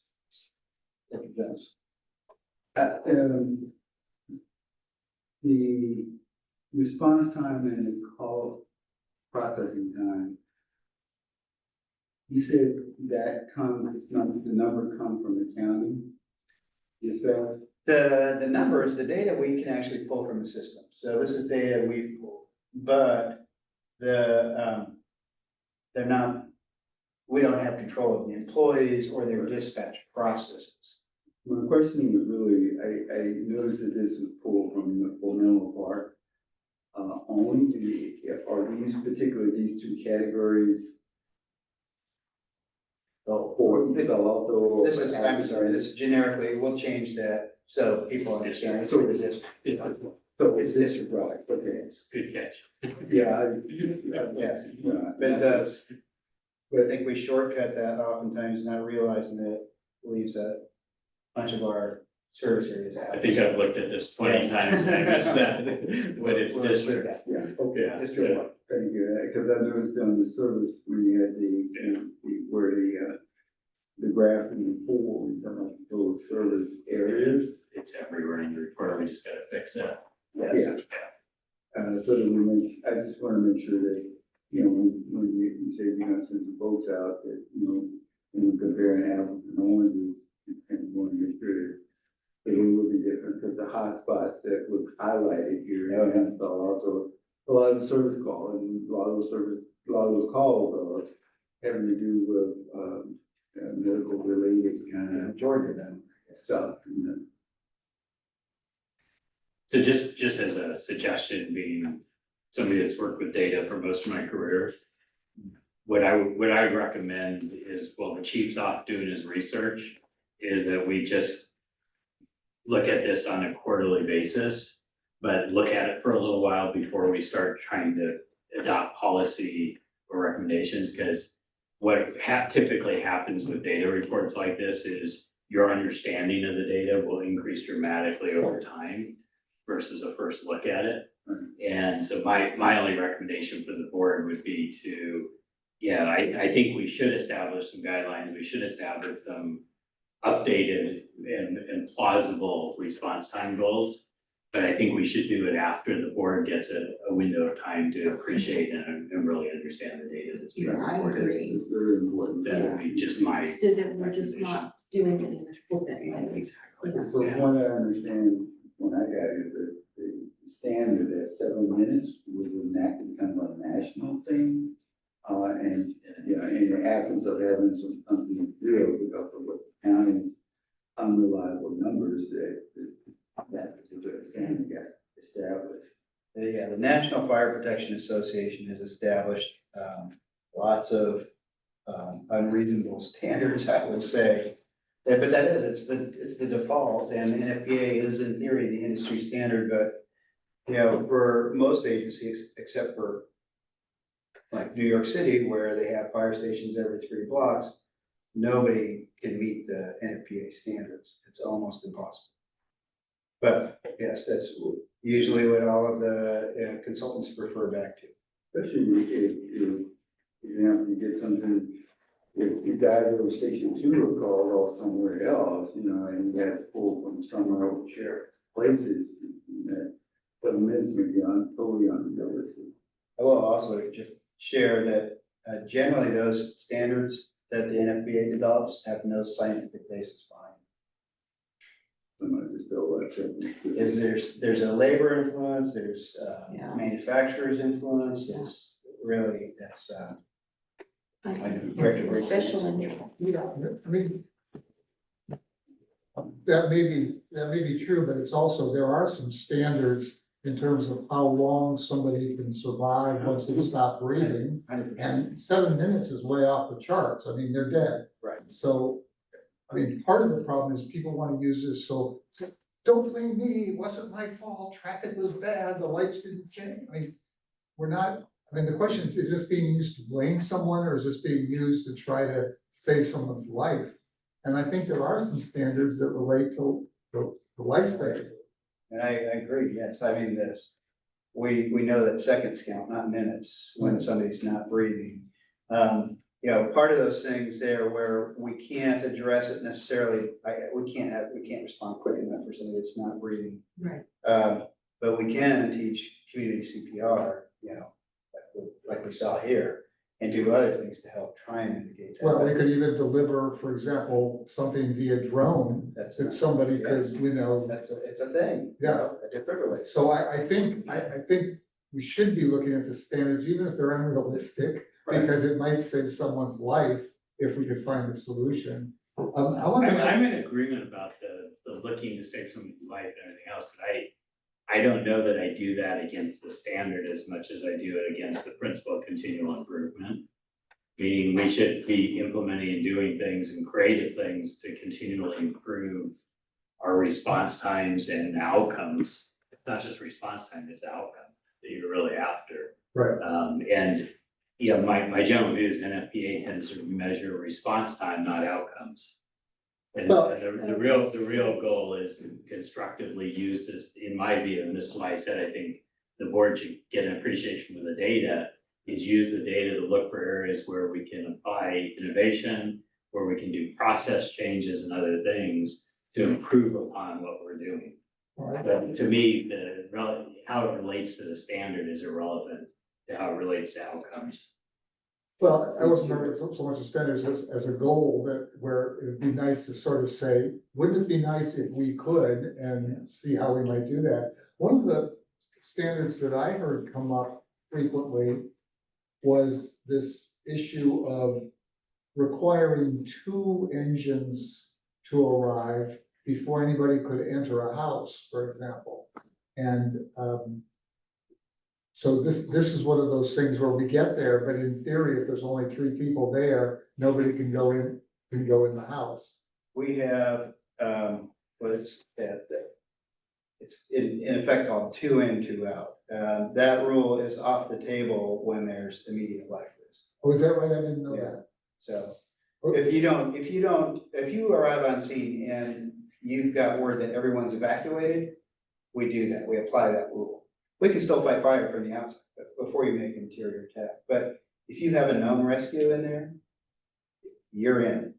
You're in, if it's just one of you, you're in. Well, I was you know? told that they weren't allowed to, No. it was a policy. Yeah, no, that's not accurate, but yes, it's situational and that kind of thing where you risk a little to save a little and risk a lot to save a lot. And when you have a known rescue, you risk a lot. And do these standards change depending on the kind of call? For example, if it was domestic violence where there was a gun or, you know, I'm saying something like that. Do we have different rules? Well, in that situation, we're generally gonna stage and wait for PD to go in and clear the scene for us. Right, so our response time, you know, till we actually are by the patient could be very good. But it is very situational, and that's a lot of times why we measure things at the 90th percentile, because you're gonna have some outliers out there that will throw off the data, yeah. I was gonna ask you about the quality of the data and whether you're able to look at that. For example, the response time, there were, I mean, not very many people, but there were 8 calls in which people got there in 20 seconds or less.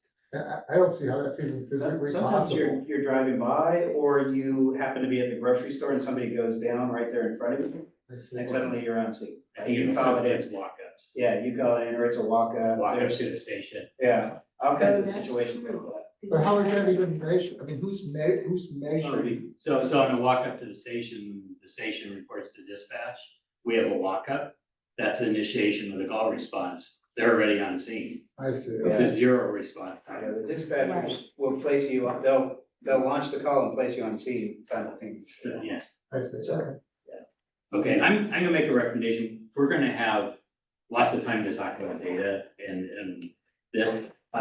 If you have further recommendations for the chief, I just recommend you pass them along your questions. And then we can revise this. This will come back up on the agenda again. And as the chief said, I think you had mentioned possibly quarterly look at it versus monthly look at it, which I think makes sense. So in the intervening period, if there's something else you want to see, please let the chief know. But otherwise, I recommend we move on with the meeting, so I'm going to close that agenda item. Can I just, real fast, is the one you passed out different than the one that was in our packet? Yes, a little bit in that it was just some cleanup things. We had them working on, there was data on top of data, labels that were a little bit off, so. None of the numbers changed, but the product was better. Thank you. And I would recommend you make Robert's change on that. Oh, it's before it goes to I'm the not website. posting anything to our website. Okay, thank you. Our district. Okay, and then I'm just gonna change the order of these items a little bit. 15 and 16, I'm gonna move to directly after the ad hoc committee reports. So we're going to move on now to item 17, and then we'll pick up 15, 16, because I think some of these may get answered by the reports in committees. So with that, we'll go to committee reports, and the first one up is human resources. Rob. We don't have any. Okay. Robert? We didn't meet, Okay. Facilities, I think we covered, but in Robert, anything? Yeah, we covered, I think the presentation was about all that we really, I don't know. We're going before the board today, and I think we kind of hashed that around a little bit. Robert also did lead a robust discussion about prioritizing the work of the committee. So we will be the best organized committee that the district has ever had. So, And so those priorities will be coming before the board or something, so we kind of got. then finance, Virginia. I mean, pretty much everything we did tonight was approved, so not a lot to say again. Okay, Except thank you to staff. I'll move on to the liaison reports. I have nothing to report on town of Atherton this month. City of East Palo Alto, City of Menlo Park, Nothing. County of San Mateo Districts 3 and 4. Yes, so really short, after the fire, I spoke with Supervisor Slocum because North Fair Oaks is in his district, District 4, just to kind of let him know, you know, what was happening. He was obviously kept informed, but he was glad that, you know, he got the call and he just said he was sickened by the whole thing, and it just was very, very sad and very frustrating at the same time. Also, I spoke with Mike Callan, or well, was communicating with Mike Callan, same kind of response, but just to let him know that the chief was there in case, you know, they needed to talk to the chief and anyone else. And Supervisor Canepa just called me to just get any, you know, updated or information in general about the fire. But, you know, so I just tried to make sure that they knew that we were on top of it and that they could call us if they needed anything. Anything else? Nope, that's it. Okay, San Mateo Pre-Hospital, JPA. Yeah, we passed the budget. Talked about the communications aspect relative to AMR. And we welcomed one of the executive fire chiefs to the board. Chief Wilson. That the management committee? Yes. I think that's good. It's good for the district. Yes. Okay. Then ad hoc committee report. Virginia. Yeah, so really quickly, so I sent a draft of the EFRAP policy document that well, to the fire marshal and to the fire chief, and hopefully we'll get something back. We'll really talk about it in the next month or so, but it's kind of been stalled because Chief Johnston is, John Johnston, the fire marshal, is gonna be working on the staff action report, but right now the draft is there, and I think Heather may have gotten it too. So, and Gary did too, so I guess we'll just wait until y'all look at this. We will have a good report for the board in July. Okay. I think it was with the fire and the meeting being moved up by a week, we just couldn't get a quality Yeah, report. Yeah, Yeah, but I mean, it's pretty much done. yeah, we were actually targeting this meeting, it got Yeah. pushed to the July meeting. Yeah. And I think the plan, Chief, correct me if I'm wrong, is a combination of staff reported a draft policy Correct. Yeah. out of the outcome of the work of that committee and the staff. Yeah, which the outcome, Correct the statement? Yes. Okay, outcome is gonna be that draft policy. all right. So now we'll go back up to number 15, which we had the item from Director Solano, progress report of emergency prep. You can kind of see why I moved it down. But that's fine. So unless there's a motion to continue that, to put that on the agenda, I think it's already on the agenda for July. So it'd be my recommendation, we just drop this off the list. It's already covered in the July agenda, but if that's okay with you. Yeah, sure, that's fine. Okay. And I have two things I want to get as a proposed agenda Okay, for that's discussion. the one we're on now, number 16. Okay, Oh, okay. go ahead. No, No, you're good. We're on 16. I figured we were moving on. We are. Okay. One is the Menlo Oaks infrastructure project. They had an EIR that was completed. And I'm, you know, first I've heard of it from some of my neighbors, and I'd like to see what the stance is on, or position from the fire district on that. Supposedly, they're gonna be doing streets and sewers and water allocation there. And number two, And then number two is the city of Atherton wants to be a chartered city. And what I'd like to know is the difference, if it's gonna affect us as a special district, from a general law city versus a charter city. If that's gonna be any district differences or anything like that. okay, That's, yeah, I mean, no, No, we're not going to discuss it today. No, but I was just gonna say, we could just have a conversation, or if you don't want to be a board thing. that's what yeah, we can have a conversation. If you're okay having a discussion and then adding, or we can put it on the list, I'm okay either. What I'm not okay with is we're not gonna discuss it tonight. So do you want it on the list, or you want to just have a discussion with? Put it on the list and I'll see you, and then I'll just email you and say. Okay, any other items Okay. from board members? Okay, hearing none, we'll close that section. And we will go to president's report, reports, requests of directors, item 20. I'll just start, I just wanna thank, Heather and staff and the CERT team for their work at the North Fair Oaks Fire, so we can let them know. I think it's just a great example of what CERT can do to contribute. Anybody else? Okay, so I'll move on, close that section and move Oh, on. I'm sorry, I thought you were asking if she had anything. Oh, no, go ahead, if you have something. Yeah, just- Item 20. For those of you who haven't seen it, I mean, the drawings and so forth for what's proposed at the old Sunset property are out. I mean, it's a massive, it looks like downtown Los Angeles or something. And, at some point, it would seriously affect the district. So that's all. Okay. Anybody else have anything for item 20? Yeah, I just have one thing that in December, we had talked about these jurisdictional issues with Weekend Acres and rescues south of Lombardi Bridge. And Chief, do we have anything out of the county relative to that? No. We don't. Okay. Is there any ETA? As to when we think they're going to?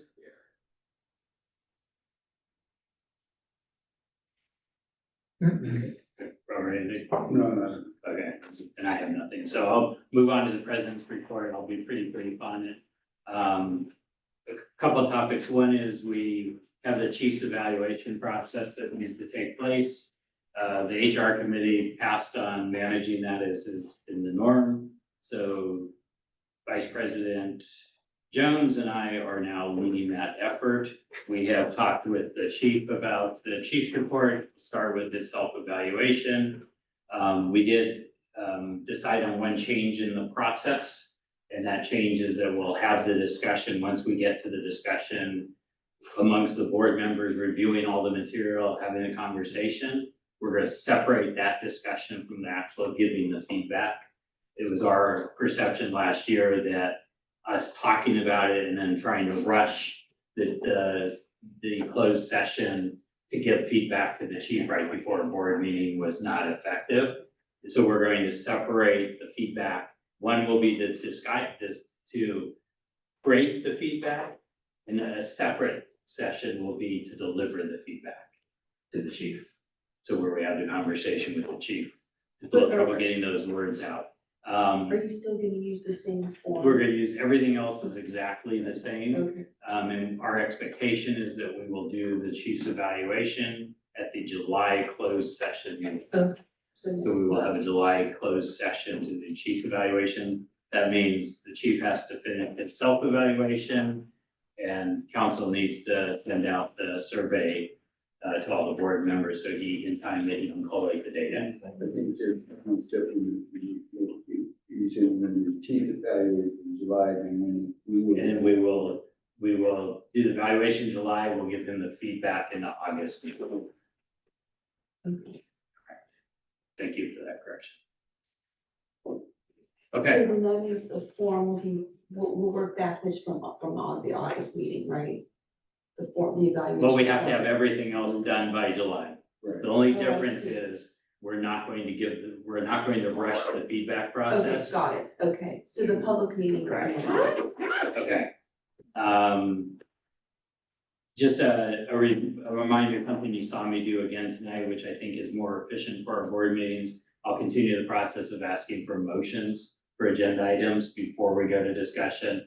Again, the reason I've done that is just to avoid us having a big discussion, then having a motion, then having another secondary discussion where we repeat everything. So just a more efficient process, so you'll see me continue to do that.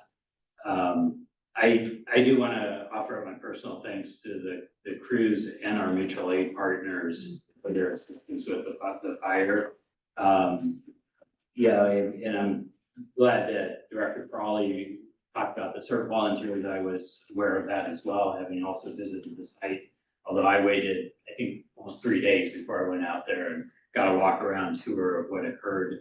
And I also want to recognize our chief for the terrific job he did with the press. Terrific leadership job overall on that. Yeah, this was the largest fire from what I'm understanding in county history. And it was here, kind of led by our chief and our staff, and this is all the work he puts in to have all of our leaders, all of our firefighters, everybody ready to go. I did enjoy the story from one of the members of the Truck 2 crew out at the site when I was there. He had one of the probationary firefighters on his first, what he said to me was not only his first day on the job, his first call ever was coming in on Truck 2 into this fire scene. And they actually had an interesting assignment. They were initially on the primary fire, and then they were moved, when the engines were moved back to defensive mode, they were moved into the neighborhoods. And so as a crew, they were fighting multiple little spot fires all through the neighborhoods. So it was a good story, but again, back to the chief, the press work was really exceptional. And I thought he brought a really good sense of calmness, ability to discuss it in a way the public could understand. And it's worth noting that I have received feedback from a couple of individuals unsolicited about the quality of the chief's press conversations and the media effort that went on there. So thank you very much. A job extremely well done. And then I just do want to recognize and make it for the public record that there was an email that we had another full CPR resuscitation success.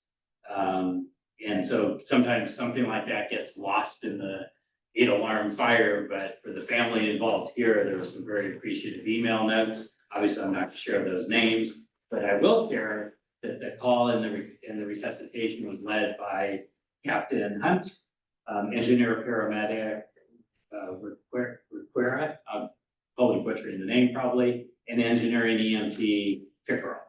So we had 3 of our loyal staff members out on a full resuscitation and another successful save of a resident in our district. And you will find that I always want to recognize those.